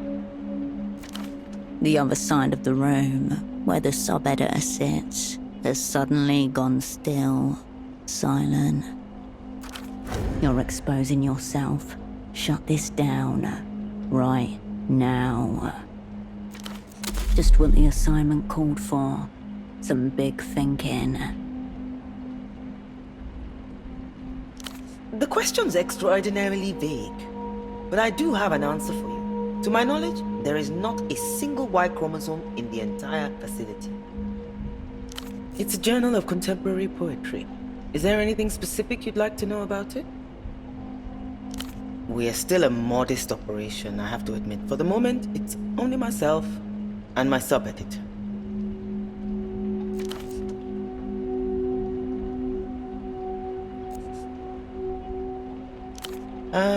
Yes, I suppose.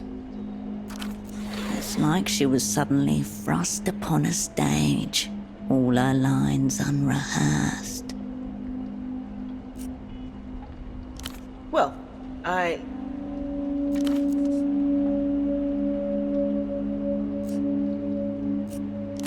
certainly not. She has a lot of things to put in it. What with her triple role as custodian, janitor, and my assistant. Janitor. That's why she's the one who let you in. She's in charge of the doors. Including the one in the basement asking for a code. Our sponsor takes responsibility for staff and premises, while I remain in charge of the magazine. It's an arrangement that allows one to focus. It's been a great help. She's getting domed by her sub.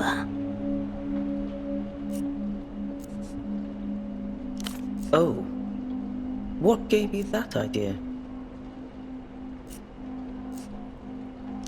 As I understand it, that's why she's here. To learn on the job. There's a reason we call it an artistic practice.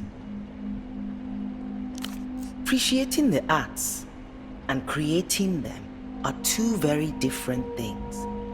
Few of us are blessed with both gifts. Those are all drafts of our next issue. Each page is laid out, already formatted. Now the job is to decide on their sequence. We're very fortunate to enjoy the support of a very small yet dedicated readership. This is the answer she wants to give, carefully avoiding any mention of her sponsor.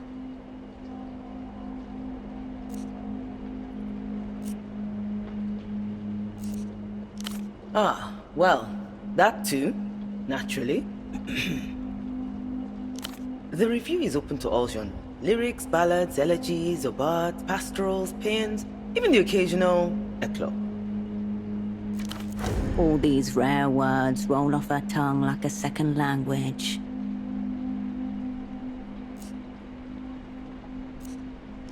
Yes, that's right. We'll be finished with the next issue soon, so please expect it. Of course. Anytime. I imagine you do. Please, go ahead. Of course. Anytime. Ah, well, naturally. We accept submissions by mail or in person. Verse poetry only, and standard formatting rules apply. 12-point font, double-spaced. I read it first. If the work shows any promise, we'll work together on the edits to make sure it sings. We have room for one more in our next issue. You are here to submit what you do not have. A conundrum, one must say. A mocking of you ruptures whatever coolness you thought you had in this moment. This is a publishing house, not a writing room. Besides, this kind of environment is not conducive to the kinds of inspired verses for which we hunger. I would suggest you find your own desk to write at. You must have one at home. There was a desk back at photo 24, the one with the red folder on it. That would work. My advice would be to make sure it's quiet and allow yourself time to contemplate before you commit to paper. Evidence of abundant poetic reserves, in particular, those that are unflinchingly extracted. Poetry is a natural resource, nothing more, nothing less. Your work is to mine that resource at great personal cost, and ours is to refine it into the rarefied commodity that our readers demand. You have it in you, but you must be fearless in extracting it. That is impossible for me to answer. I don't have favorite poets, only favorite poems. If you're after some samples for inspiration, I recommend browsing our latest issue. Till the fields of scripture roll through the briar, make dreams out of scars, verses from fire. Not quite. I took one of LaGrace's stanzas and I tweaked it to serve as motivation for those who aspire to our pages. It's in all of our issues under the submission guidelines. Absolutely not. Poets should never dumb down her verse for the sake of being understood. It is on you to interpret the meaning. Please do. Adieu. May you be there when inspiration strikes.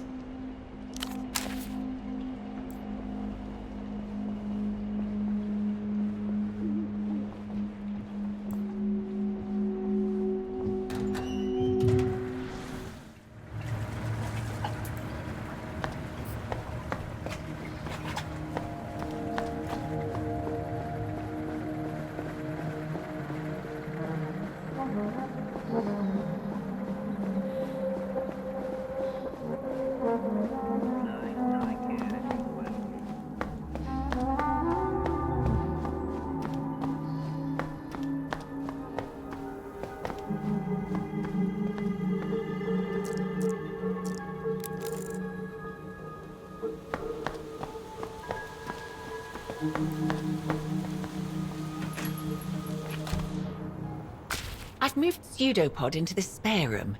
He'll be safe in there until he recovers. She gestures towards a small room with a small bed inside it.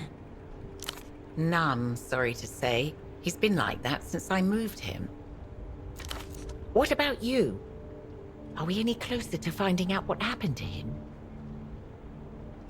I suppose that's principled of him. Lot of good it does Pseudopod just now. Were you able to piece together what he was investigating before you arrived? Something she should know better than to ask, and you should know better than to tell. And? Right. Well, you'll just have to come at it fresh tomorrow. Well, I suppose that's all. I'll get back to the desk. She doesn't move. I was just wondering how it feels, you know, being in theatre again. Yes, that makes sense. Pseudopod said it could be extremely challenging. You picked an interesting time to come back to Portofino. It's not the same city it was 5 years ago. For one, we've become a front line in MTER's culture blockade. The powers that be seem to have become more protective of their investment here. 'Tis the season, it seems. Pseudopods seem to think they may even have operants working in the city right now. No match for us. Then, of course, there are the anxieties about a réunion. No one can say whether in 5 years' time we'll still be part of the developed world, or whether we'll have been annexed by techno-fascists. Maybe. They're terribly organized when it comes to getting what they want. My father used to say it's because they're all of one mind. So this rumor about Lusian imprints goes back at least a generation. It sounds egotistical, doesn't it? But I suppose I do. Time will tell whether it's the right thing or not. Ah, yes. I poked my head in upstairs, just for a second, to check the hot water. A hot water heater on the second floor. Definitely snooping. And I couldn't help but notice the art. I'm curious about your choices. You are being challenged to justify yourself.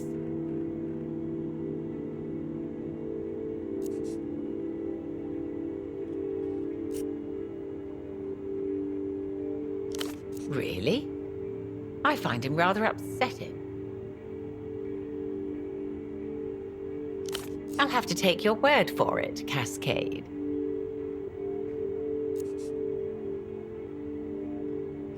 Oh, of course.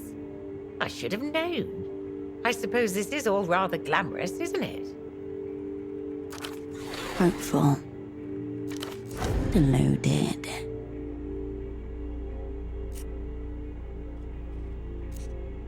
Oh, I see.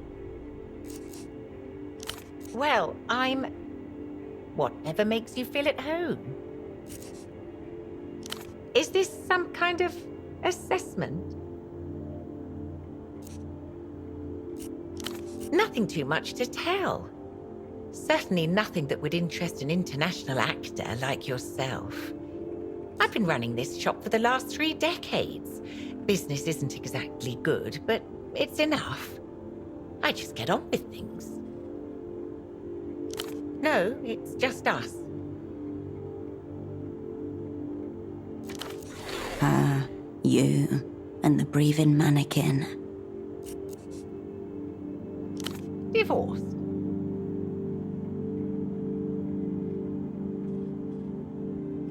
No, nothing like that. Can you imagine? At my age. Wasn't in the cards. Born and raised, as were my parents, and just as proud of it as they were. It was a different time back then, of course. Kisak feeds itself, my father used to say. There was a steel foundry just a couple of streets away, as was silk, leather workers, bakeries. People used to make things here. I'm no regressionist operant. I know Portofirans made their choices too. As I said, I love Kisak.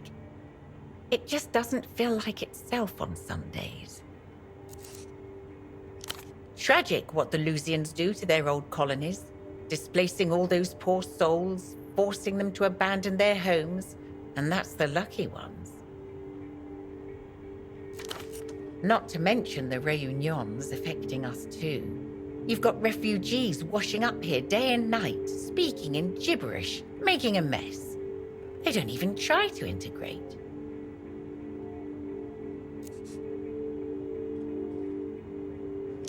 Well, they don't have to be so rude about it. You can't even understand a single word they're saying. The Lusians have to be stopped. That's my final word on the matter. Most people prefer drop-off and pick-up for their film and prints. No one lingers here for very long. A fit of boredom, if you can believe it. Here I thought I'd broaden my horizons, so I signed up for a mailing list, one dedicated to foreign literature. An age-old recruitment technique. Let those with a sufficiently international perspective reveal themselves. Then one day, this very polite man with a very pleasing accent was on my doorstep. I thought he was going to try to convert me to crystal worship. Instead, he asked if I'd be interested in letting my upstairs room. Yes, it was. I don't presume to know the inner workings of the opera, but I have to think I could be better utilized. Of course, I'm happy with the tasks I've been assigned thus far. Keeping a safe house is a major responsibility, but I have other skills, you know. Chemistry, for one. I have an entire photo lab back here with access to all kinds of toxic chemicals and powders. And yet I doubt anyone would suspect a woman like me of, say, poisoning someone. Whatever made this woman a plausible asset, it wasn't her knowledge of chemistry. In the Operant Bureau's most fevered dreams, you would move as ghosts, phasing through walls, a mouthless set of ears and eyes, ungrounded and all-observing. If the assignment required it. I'm not saying I hope it comes to that, just if it does. No. Actually, to be honest, I find some of the things he says rather upsetting. I don't know. I guess I just like having something on in the background. Of course. Something else on your mind, Operin? Go on, then. Of course. Something else on your mind, Operin? I'll be here if you require anything.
You return to the desk. Everything is right where you left it. A flat surface, a folder with some loose paper. There's even a pen that's been left behind. Yes, it seems suitable.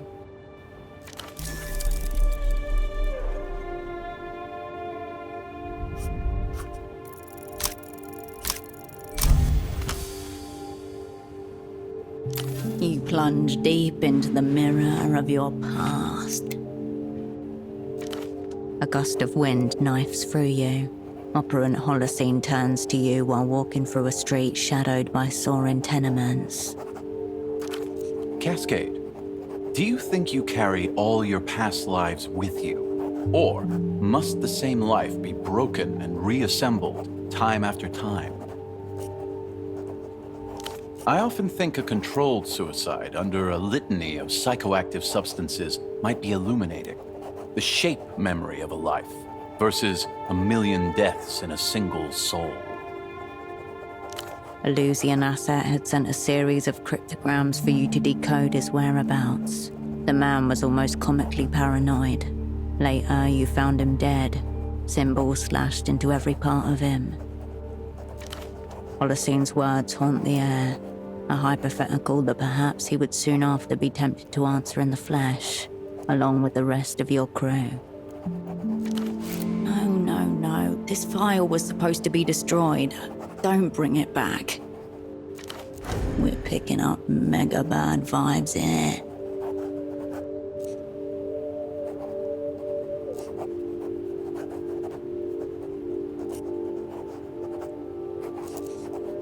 You're dimly aware of words being committed to paper as more memories crash the windows of your mind. The past unspools itself. You're merely its servant at the wrist. The terrible fate of all spies, Cascade. Powerless to change the prophecy, yet endlessly free to decipher its runes. Much like death itself. A prophecy and its runes before a human race of spies. It is done. The page is filled. All that's left is the dull bruise of guilt and the loose memory blowing around you like a slow storm. The raw materials are pristine. Any stylistic refinement needed is the editor's literal job. So technically, no.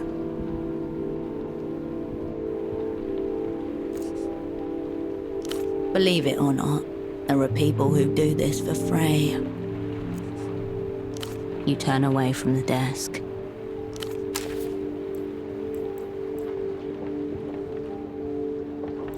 The bed welcomes you for a soft slumber.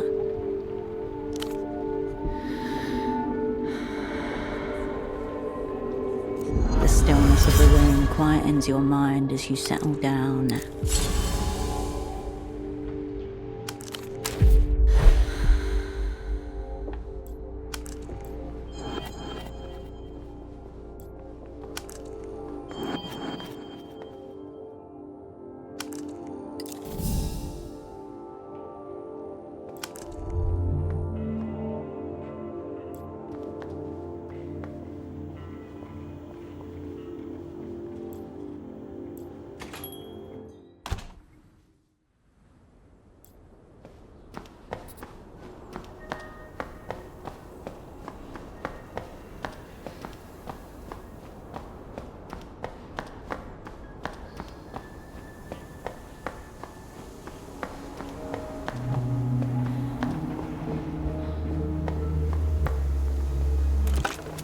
You pick up the payphone's handset. A dolphin emblem smiles at you, its eyes wide. Your finger depresses the squishy shape. Something tense inside you relaxes and unwinds. You step away from the payphone.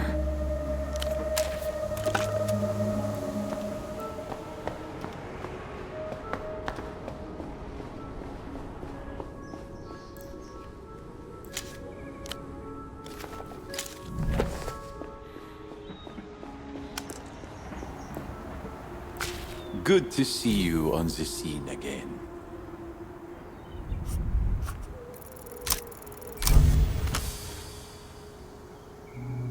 Money. Some say it is real, others say it is fake. But it definitely has an impact on the world at large and the individuals within. For this young man, the explanation should be as simple as possible. What does that mean? Even simpler. But how can it be? I've never even met anyone from Emter. How would they know of my desires? You can do it. There is a moment of almost serene, silent reflection within his eyes before the stark reality washes over him. Oh no. So I'm in a lot of debt. Is this what they call the invisible hand? I think I am feeling it around my neck. What should I do? Should I become an illusion brand ambassador?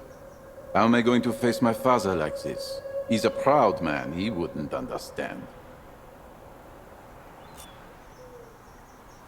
No. A man of the scene must never blame the threads for his own misfortune. And this is the sphere in which he takes accountability. There must be somebody from MTR around here who could help me. Someone who could absolve me of my debt. Like a high priest of capital or a liquidity mage. Please, find them and help me. I promise I will make it worth your while. That Mr. Metamoto guy comes to mind.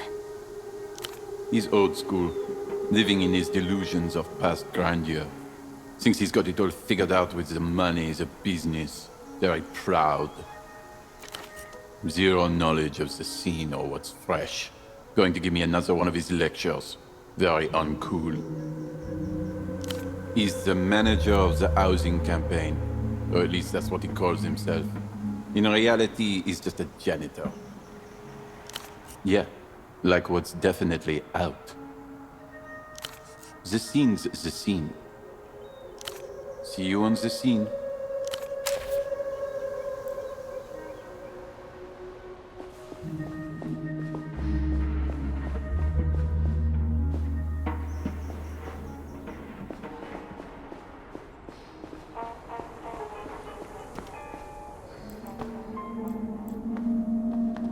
Back for more Metamoto?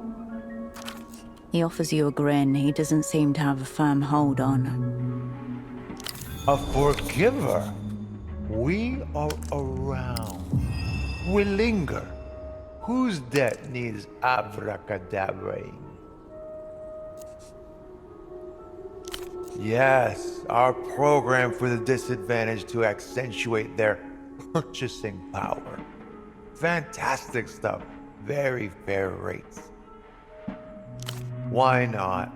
Seems I have very little on. But I require holy water for the rite of forgiveness.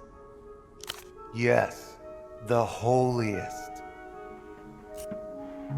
In well-stocked markets and machines, the name Wisnia Schnapps. On tour. The on tour part is very important. Return with it, and we can begin the ride. Very good. Let us commence. He takes the on tour from you with both hands and drinks it with surprising care. Hands suddenly steady. I hereby forgive thee and thee associates. May the cold breath of capital recede from your neck, and your balance sheets turn a purified white. The veil is lifted. That was it. I've taken the debt and made it my own. Fortunately, for your friend, I am awash with liquidity. The stain barely registers. Intriguing. The enemy reveals its advanced cognitive maneuvers.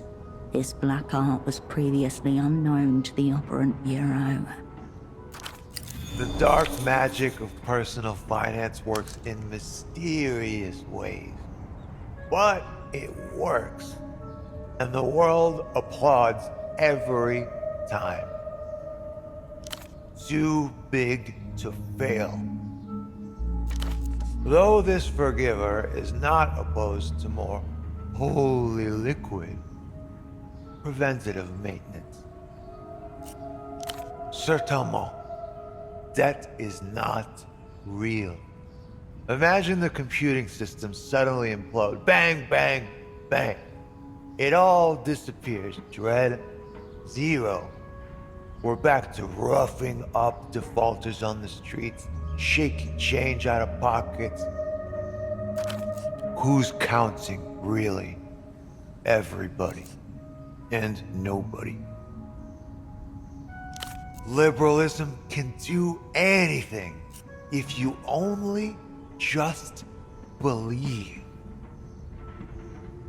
It has already taken effect. He who was once lame can now walk. Goodbye. Be well.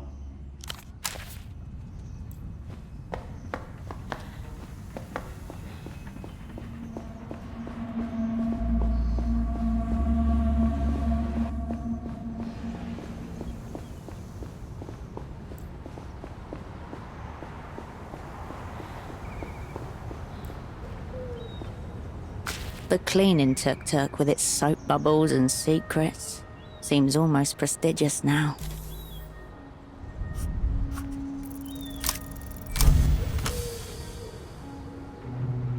The old padlock, under stresses it could not possibly endure, shudders and pops open.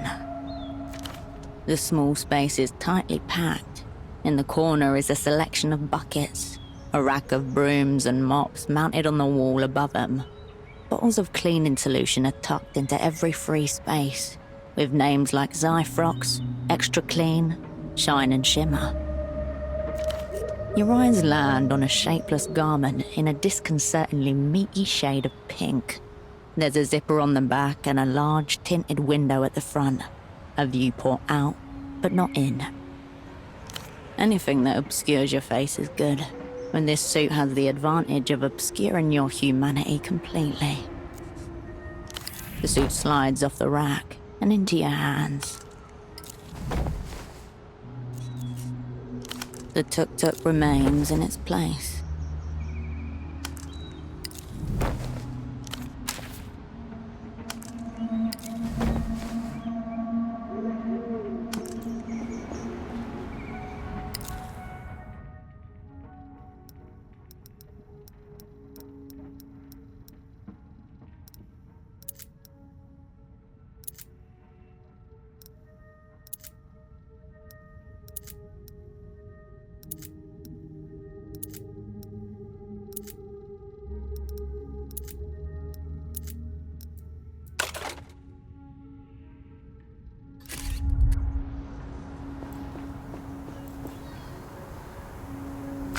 Did you find an emptier person?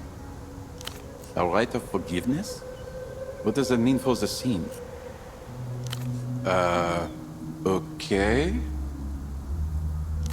Extremely big news for the scene. But wow, is this how it usually works?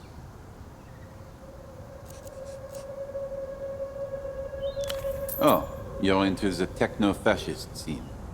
I understand. I am very grateful for you helping me out of this bind. The scene was on the verge of collapse. I'm thinking of broadening my horizons and those of the scene. Not just looking towards the future, but also the past. Further than the now. Economic realities have got me agitated. The fate of the scene hangs in the balance. Time is out of joint. The future has become now. Tomorrow's problem becomes a problem of today. But what became of today's problem? It haunts the Palace of Culture. Communism of the historic kind. A better time. Allegedly a better scene as well. Everything was free and ballers were abound. I'm going to go to the Palace of Culture to investigate all of the threads and fads that happened before my time. Yes, the big rundown building over there. This confusion with money tells me that I've been a communist all along, though I have only just now realized this. Thanks for all your help. See you when I see you. On the scene.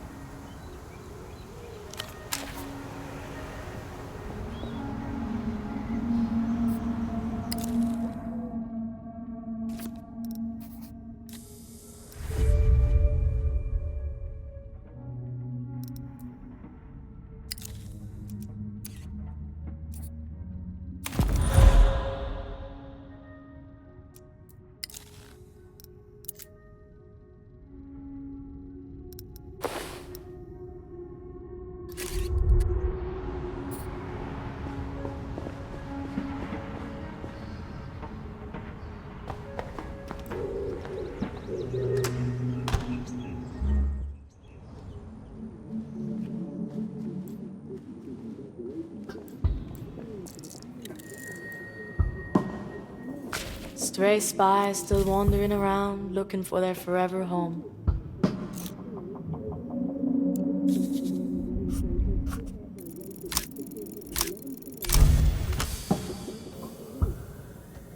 A good cryptonym reveals nothing, yet means everything.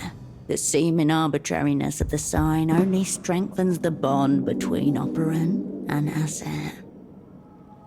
Why's that? Don't hate it. Yo, it is. Good job, Cascade. Finally. Keep your powder dry, Herschel.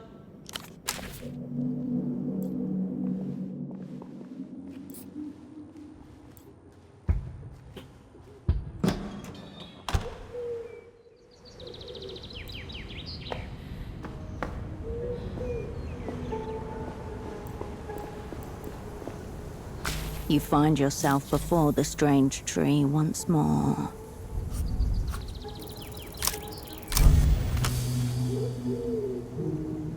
This is Ginkgo lucifera, an old Lusian ginkgo planted widely during the expansion of the old Illuminated Empire.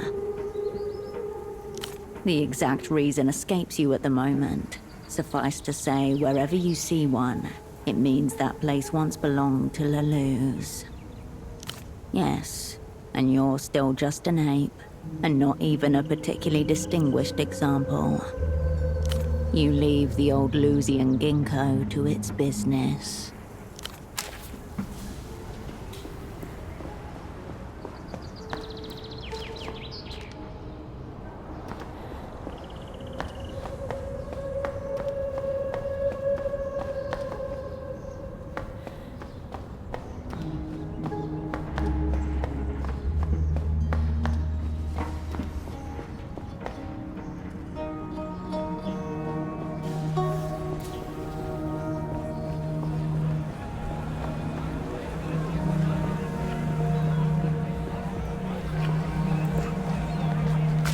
Wolf time.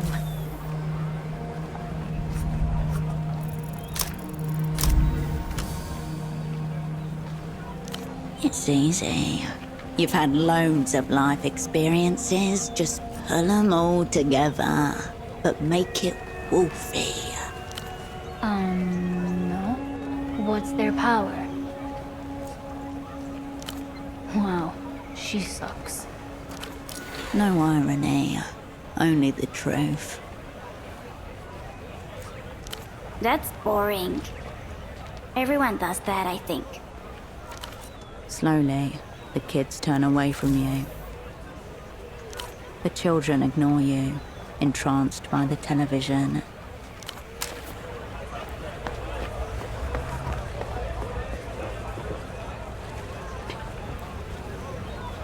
You return to the rack of clothing.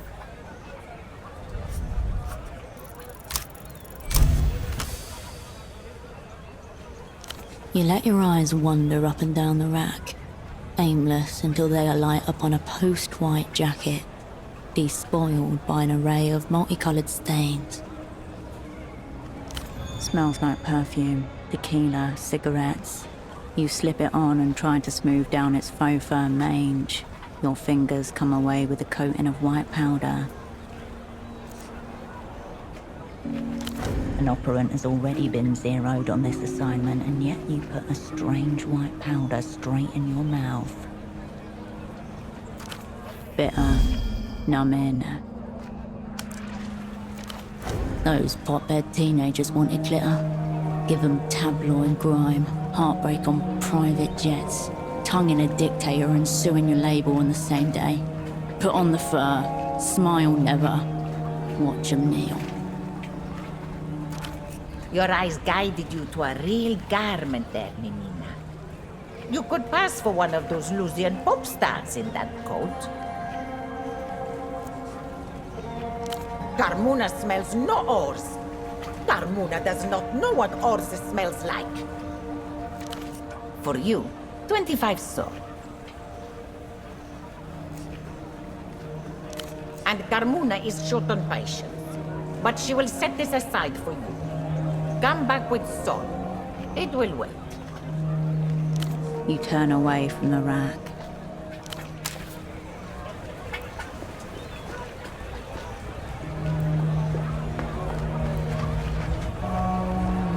Oh, you're back. Was it you running around causing chaos before? Everyone's talking about it. Anonymity is your most precious asset. Salvage what you can of its ruin. But don't worry too much.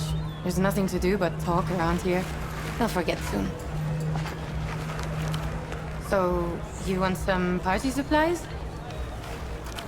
The stall beside her boasts a display of wig topiary, plastic tiaras, novelty sunglasses, a burst of colours and textures vying for your attention.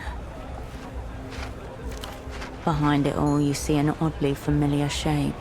The tailored shoulders, the sharp collar. The shape is robust and clean, with an architectural asymmetry, like a knife. A cape, but nothing like the other costume pieces around it. What? The what? She's not the intended readership. Oh, okay. Oh, God. Did you see mi viejo? What? What were they doing there? He probably dropped them and someone threw them away thinking they were broken. That makes sense. A scenario she has been forced to create in order to ignore a heartbreaking truth. No. Thanks for finding them. What takes your fancy?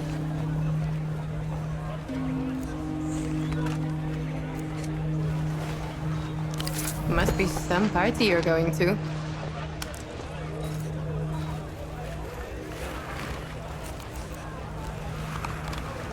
Maybe don't wear it around them, alright? Just in case they don't believe it's a costume.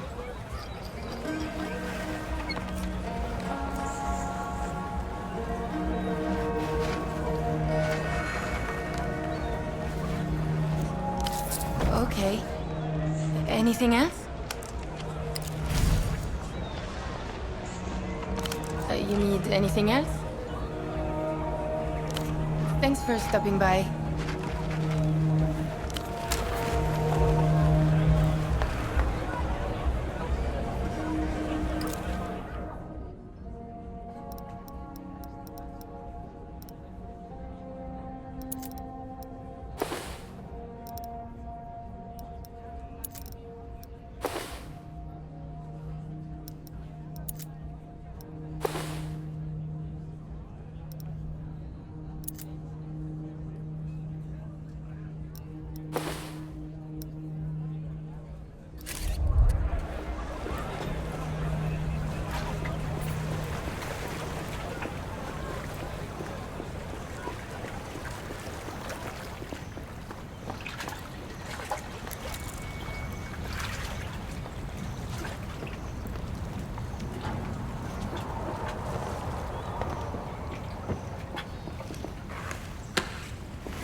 Rumba, canned coffee, even a sip of which would have made your ancestors' hearts explode.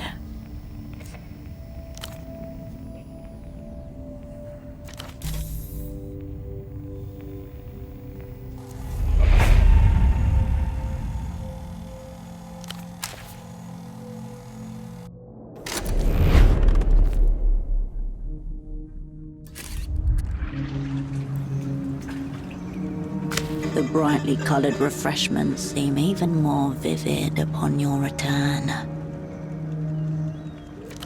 Your eyes are immediately drawn to the prices, printed in neat black and white beneath each row. They're even more expensive than the vending machines in the airport at Treffe on your way here. But you are not of Portofino. If the world would deny you even these small pleasures, then perhaps you should deny the world its ill-gotten cash. You're in the clear. Give it a go. You jangle it around for a minute or so, but it doesn't work. The shape of the cylinders is completely different. You snake the ink tube out of the pen and push its tip into the lock. Holding the pen with one hand, you shake the lock with the other, and it pops open with a satisfying click. The cash is yours.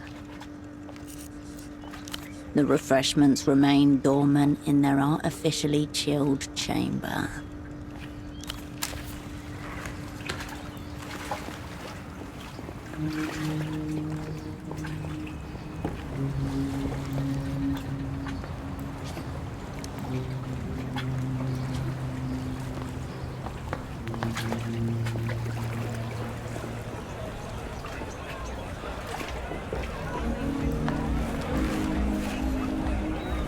Those are... You're wearing... Where did you get my dad's glasses?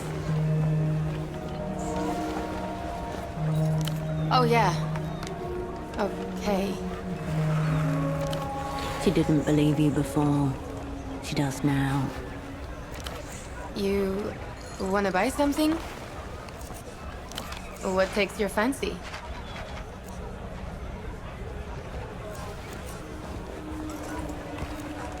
The young woman discreetly hands you the Carabinero equipment.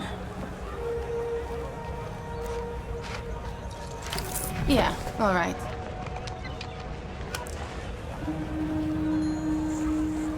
Cool. You need anything else? Thanks for stopping by.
She nods.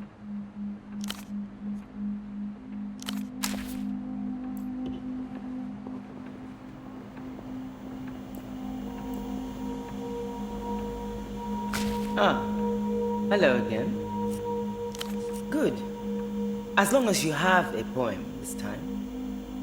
She takes your work and examines it, vocalizing each verse with increasing volume as she goes. Well, the material is there. I can't deny that. There are signs of craft. The editor-in-chief gives you an encouraging smile. Now, I will elevate your piece to the craft standards of the Nos Correntes Review. Could you get the door for me, please? Blood, flash, hot, craving.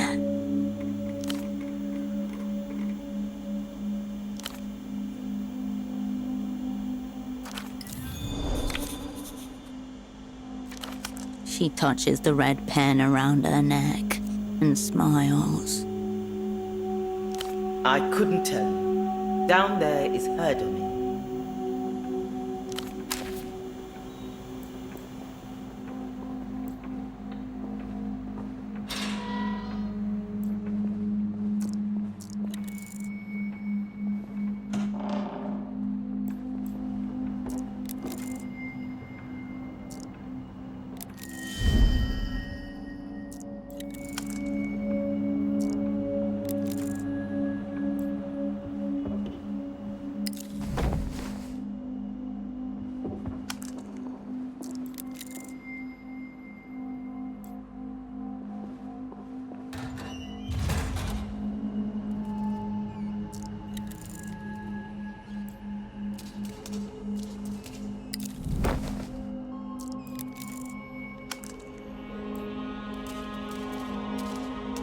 The metal drawer slides out nearly soundlessly, revealing rows of official-looking folders.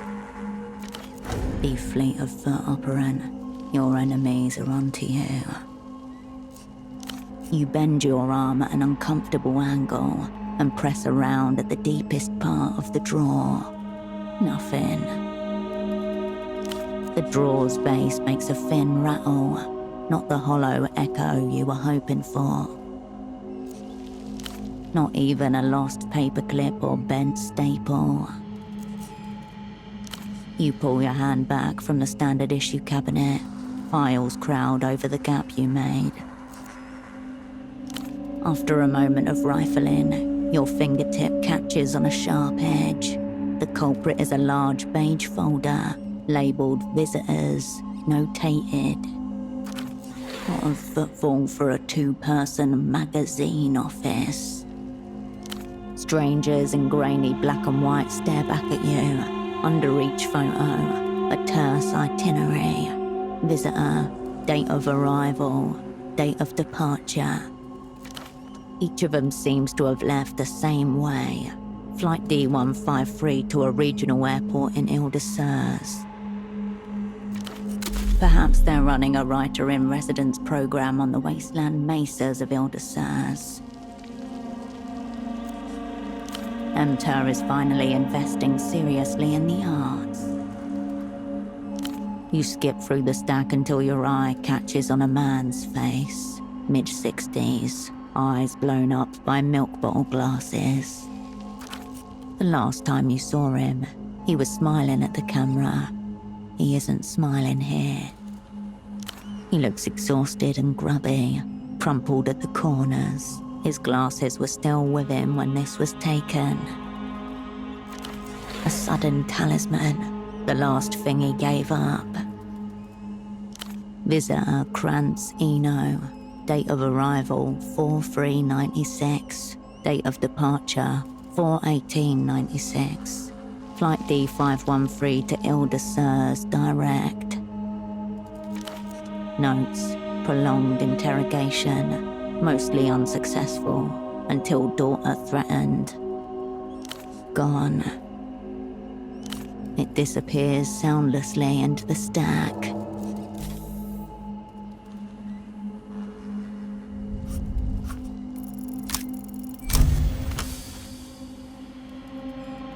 Enter Cascade, delver of secrets, dismantler of clerical assets. The files blur, then your fingers pause, your conscious mind catching up a split second behind. S.D. Newitz, head of human capital, enter. A familiar name, stamped in green ink. The past descends with talons. Your old asset, S-Doc, still draped in the same cover you left her in, with one new styling. She is fastened to her cover, mutating with it. The mask has become her face. S-Doc, status alive, alignment unknown, presume bad faith. Something about unreturned phone calls, abandoning your assets, record lows in cowardice, that kind of thing. Cold, old megaton bitch, never really proper gang to begin with. Work experience gang. A telephone from 5 years ago startles in its cradle, waking you from the thin end of a dream. Herschel, it's Esty. I'm going to talk fast. Something is dreadfully wrong. Her phrasing that day always stuck with you. Dreadfully wrong. The most wrong a thing could ever be. The memory bleeds away. Your eyes refocus on the filing cabinet before you. An address listed in the housing campaign to the north of Party Alley. No house number given. Existing in plain sight. Courageous. You store the file in the cabinet and the information for later use. You look for any young woman by the name of Ultravioletta. You find none. Maybe try Violetta Ultra. The metal rattles against itself as the drawer slides shut.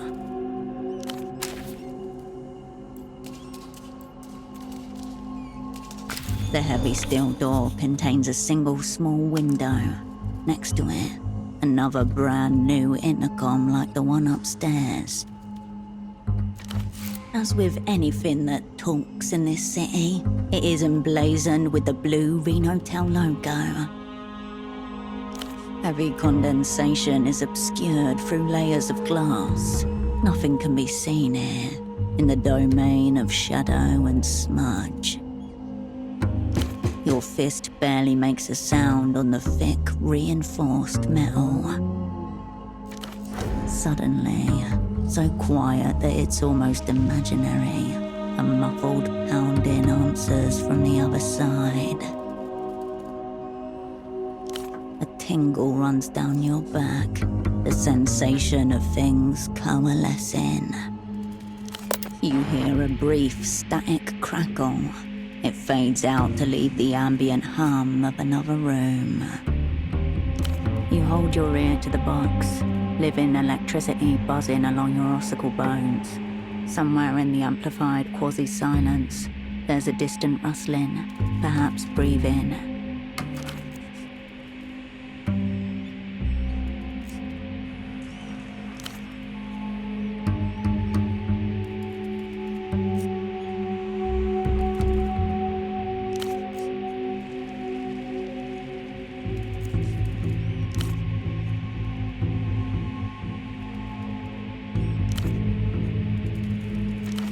You already have a name for him, even if it's a fraudulent one.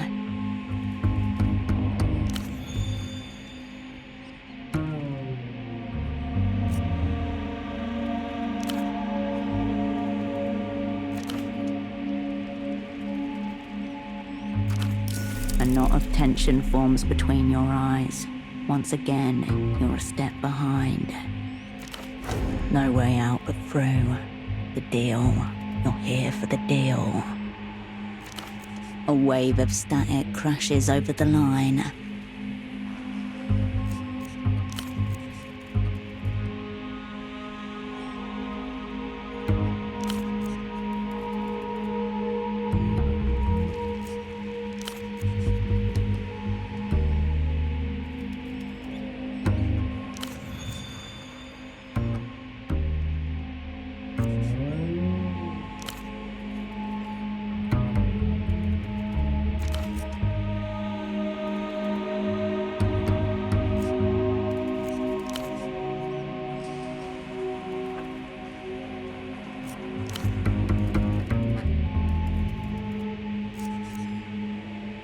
For a moment, nobody says anything. Green water sloshes about your feet.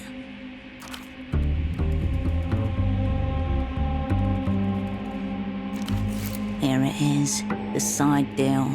First of several, potentially. A long, crackling sigh fills the room.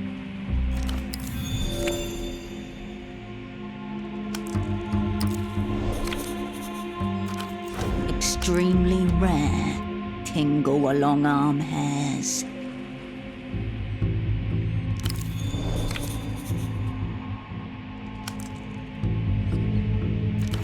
A detail the Guyana conveniently left out.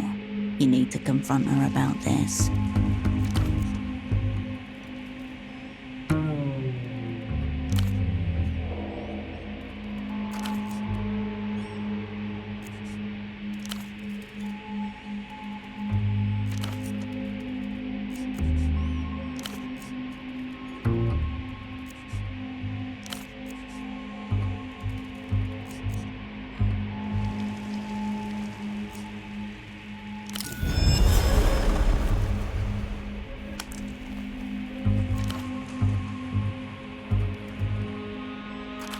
The phone line hisses and goes silent.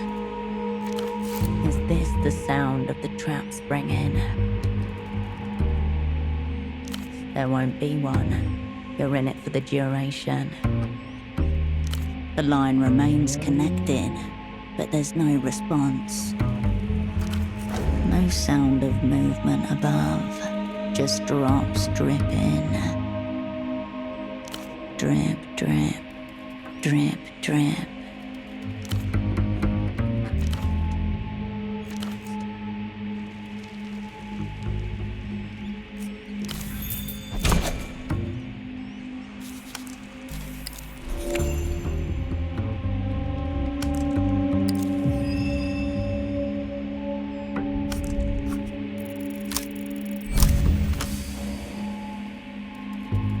Minister of Mass Culture for Laluz. Political theorist, suspected war criminal, architect for Laluz's meteoric cultural rise.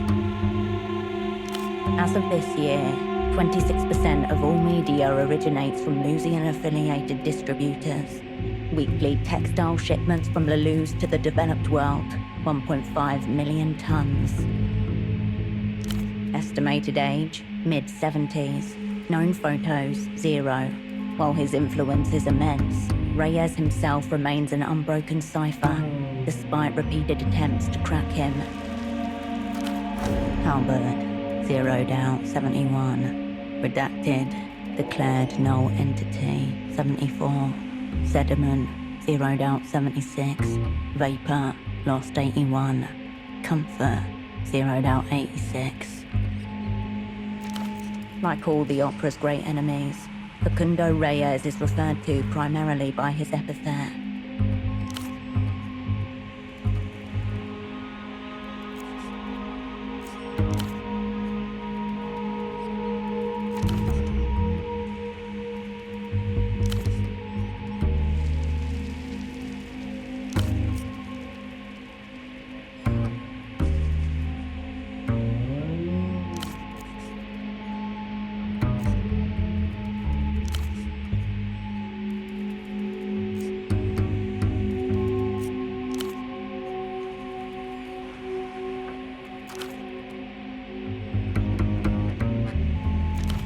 What might have begun as an inhale of breath transforms into a static roar that fills up the audioscape.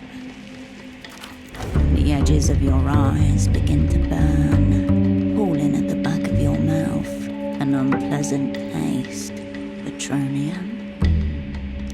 The ocean of static suffocates the air around you. If something human lies within, it is drowned too far to be heard. Footsteps right above you, coming this way.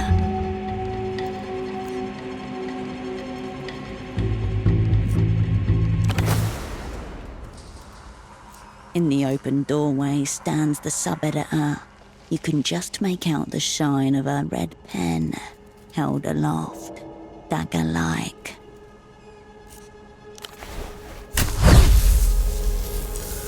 Cold liquid snatches at your steps like wet hands as you run towards your only hope at escape. We're dead-ended. The gang sends its regards. A crackle on the water surface, then something seizes your ankles, then your whole body, as the world blackens.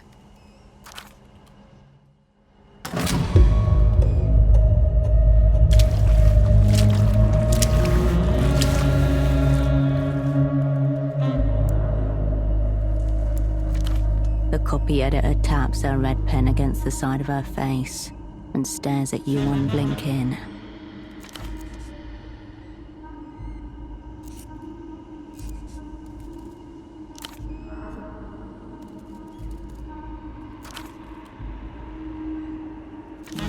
She runs her thumb over the pen, teasing its mechanical tip.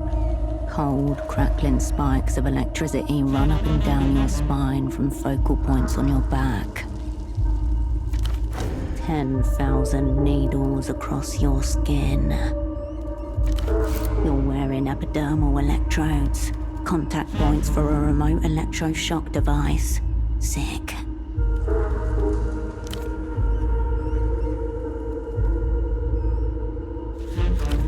Explains those hideous rubber boots she's wearing. A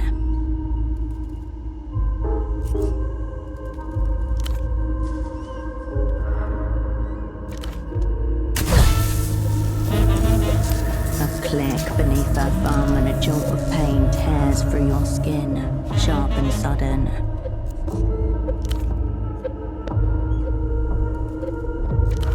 Summon a persona. Concede nothing, validate less. Cascade can slip out behind the human-shaped facade.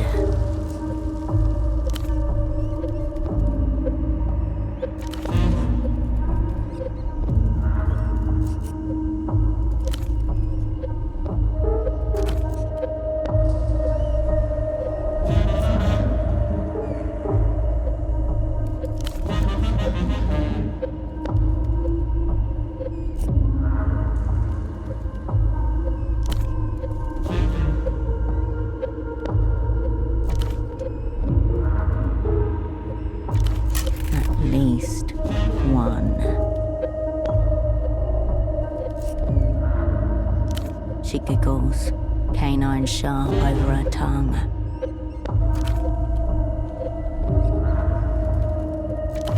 4 inches. At least 1.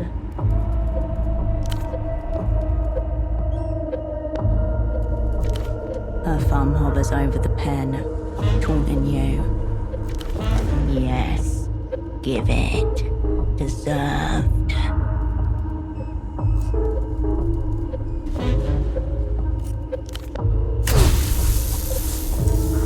Click. Your body spasms, your joints strain. Microscopic sinews tear in your muscles.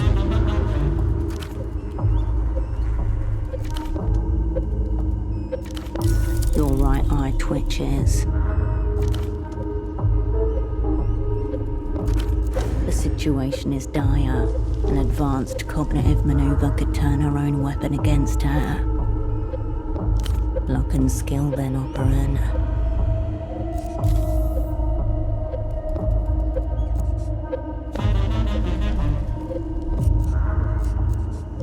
Your interrogator doesn't even notice. She's staring at your face, gently biting the thick end of her red pen. You sink back in the chair and widen your thighs, taking up more space, cutting loose.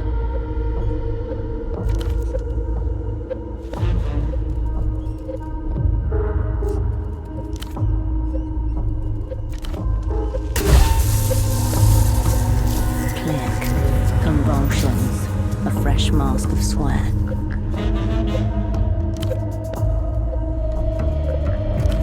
The door cracked open, and a seam of worthwhile information through. Do not waste this opportunity on some personal frivolity. She smiles, caressing her pen. She's unlikely to give away anything you can use, but she's clearly pleased by the question.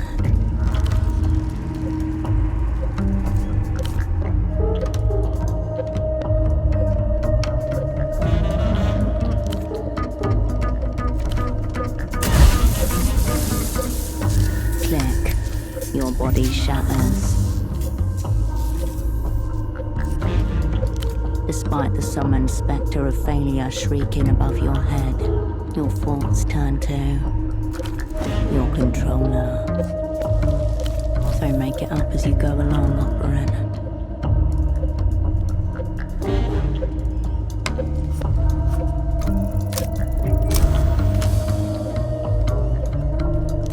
She raises her eyebrows in surprise, then shows a curious smile.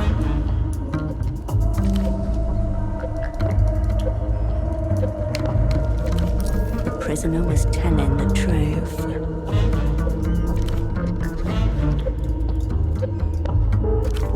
Will do now.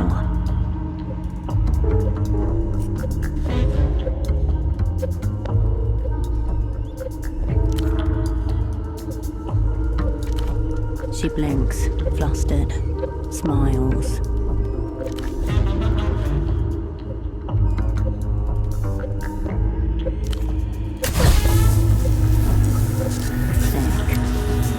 Flare of agony rattles along your bones, your mouth so wide that it tears your lips. You smell smoke and burning.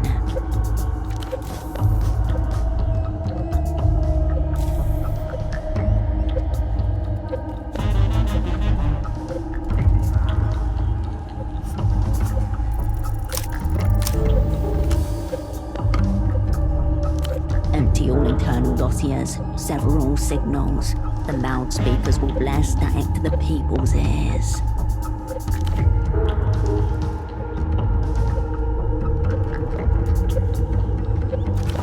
You can feel her digging into your mind, childlike, thumping buttons, pulling wires.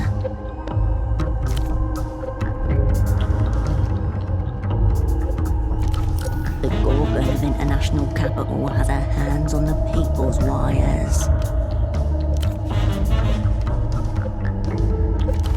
Internal documents are being unredacted. Burn, shred, deny.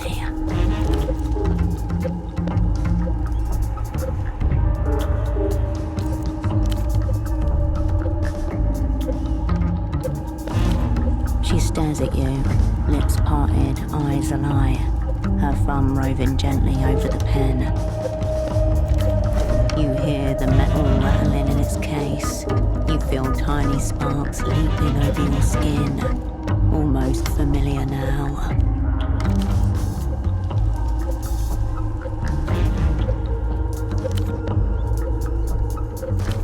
Just tell her, fuck it.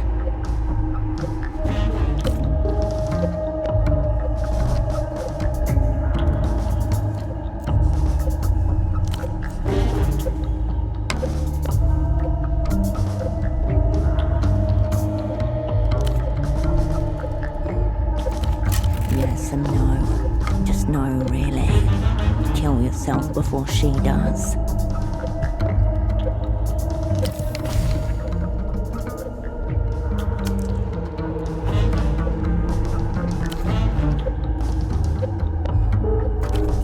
Felt good.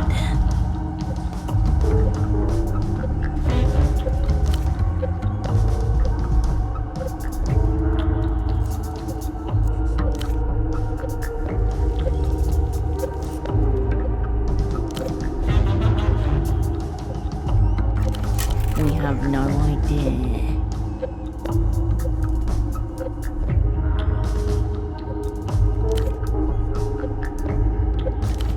She growls with frustration, looks to the ceiling, regains her painted-on smile from up there somewhere.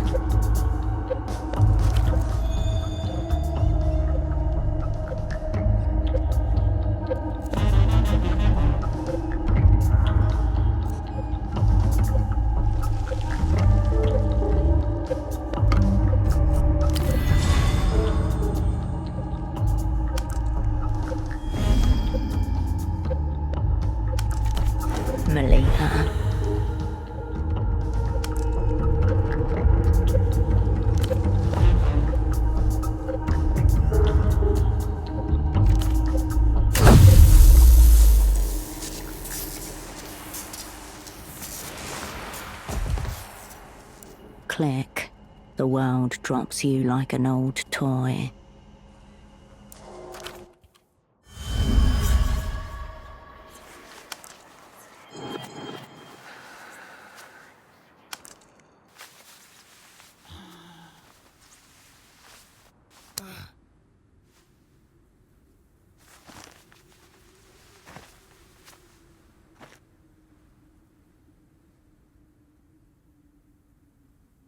You wake to blurry vision, thudding ears and a dull ache in your lower spine.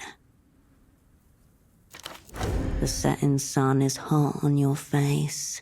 Purple light spots are burned into the back of your eyelids. The couch doesn't belong to anyone. It is a couch of the city. As much a part of it as any building, any crossroads, any patch of slate grey sky. Someone is standing nearby, watching you. Your eyes realign and find a young girl staring at you, chewing a lock of her own hair. A derelict beach, a grey canal, and the Nos Correntes Review building, less than 50 metres away up the hill beyond the waterlock.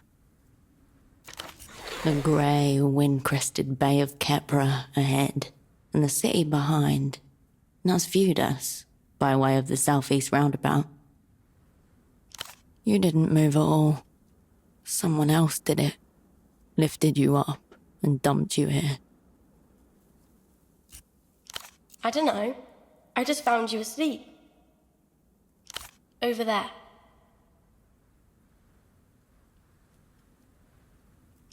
The girl nods seriously and gives you a little thumbs up. He had to go grown-up fishing, is what he said. But he said I can take the tram home all by myself. It will be dark soon. Can you help me with something? I need to get this knot undone. The girl holds out a small hook tangled in fishing line. Binding? No, not again.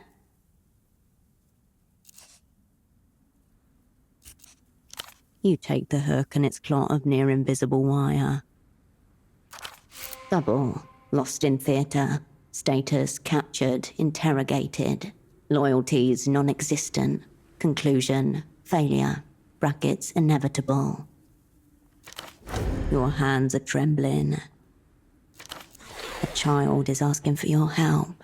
Focus. It's a haphazard tangle of wire, formed on the universe's whim.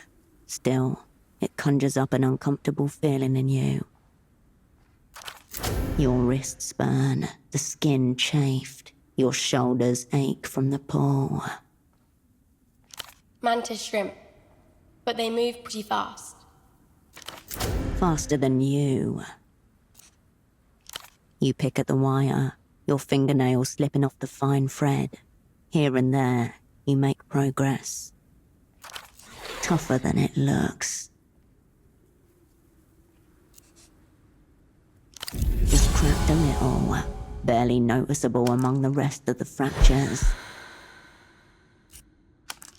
Are you okay? Did something happen to you? A hot woman with an electric rod happened. Gang's in shambles.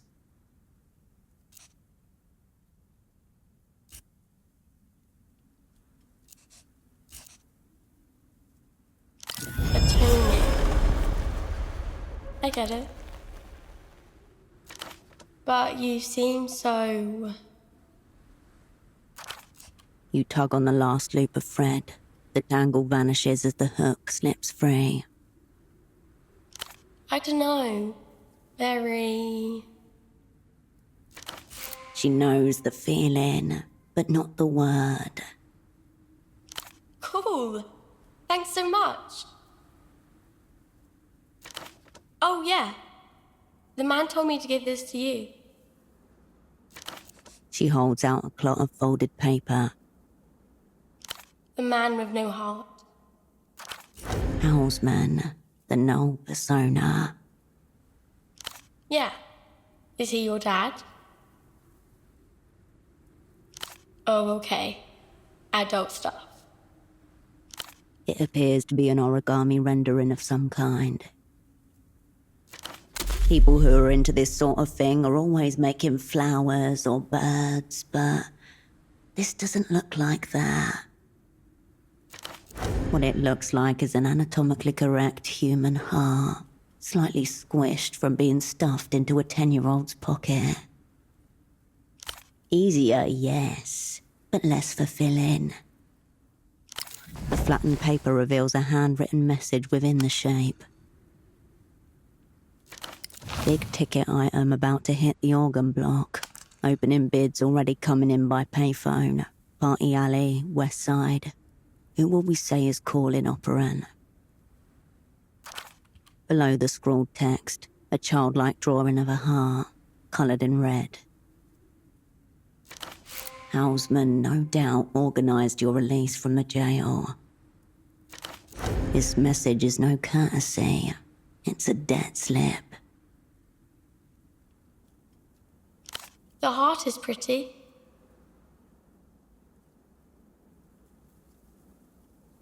He drew a heart, so he must like you. Nope. Okay. But how would I know? I can't see inside people. For what? Your gaze instinctively turns north, towards the fog and colour of Party Alley.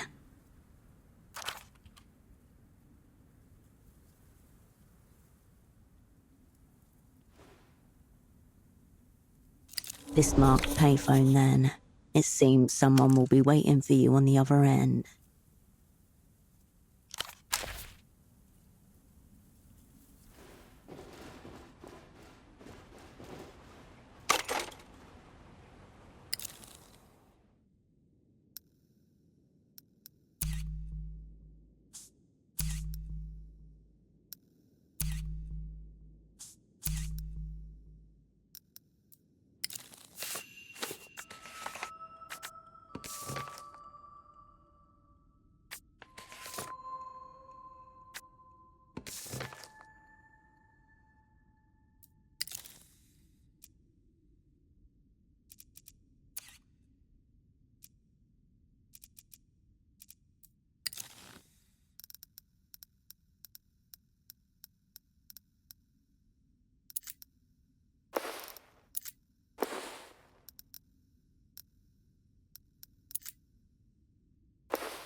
The intercom glints in the shadows.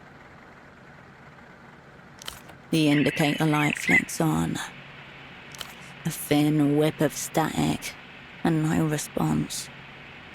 More void noise. You might as well be trying to make contact with a distant solar system. The revealed intercom gleams as you turn away.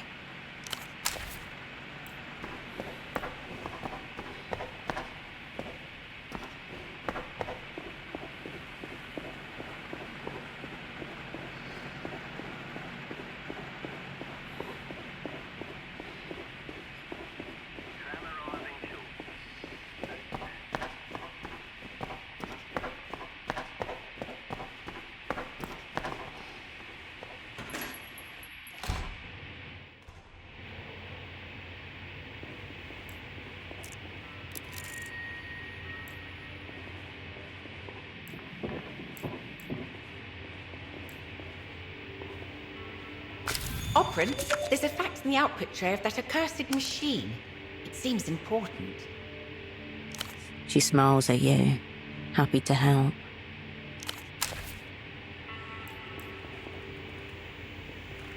The fax machine hums faintly. A single sheet sits in the tray, edges curled like a beckoning finger. Big ticket item about to hit the organ block. Opening bids already coming in by payphone. Party alley, west side. Who will we say is calling operan? Below the scrawled text, a childlike drawing of a heart, coloured in red. No doubt, it was Houseman who organised your release from the jail. This message is no courtesy. It's a debt slip. Everything in order?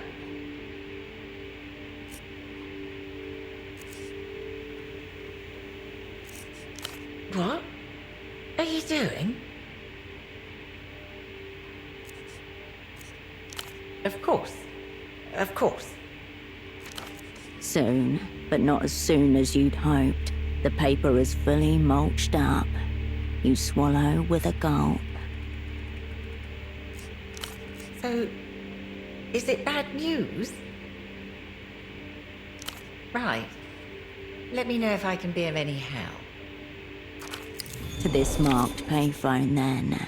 It seems someone will be waiting for you on the other end.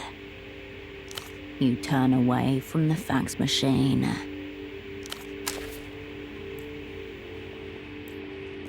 I'll print.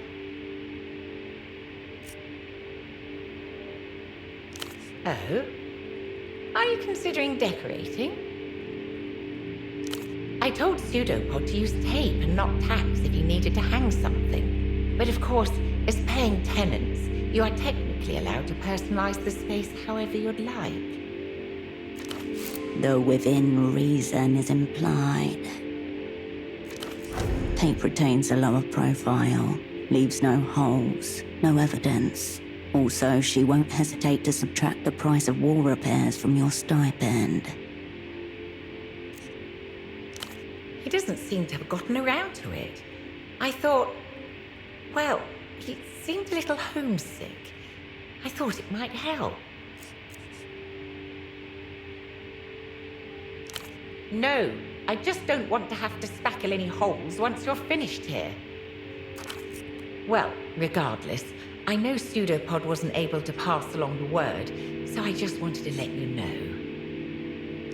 If you do have any questions, let me know. Apologies, Operant. That's a bit beyond my remit.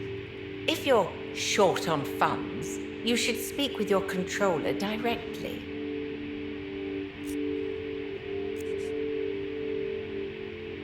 If that's what you're after, I believe Enter has a new loan scheme. The Financial Citizen, or some such.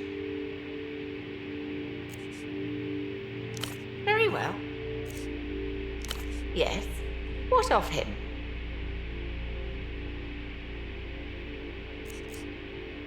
I'm thrilled that I don't know, but he's always around like a pigeon or the smell of the canals. You? My goodness. This is why I had to ban him. He is a keen photographer of young ladies, if you catch my meaning. We've been perved. Well, really, just the one young lady.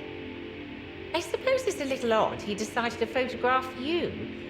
He usually seems rather singularly focused, though you are rather the same type. I'm afraid not, though I've seen an awful lot of her. His photo orders always say Ignatz. A name like a cat's knees. That's the only one he puts on his forms, sometimes in the forename field, sometimes in the surname. Like I said, a true oddity. Anything is. I'll be here if you require anything.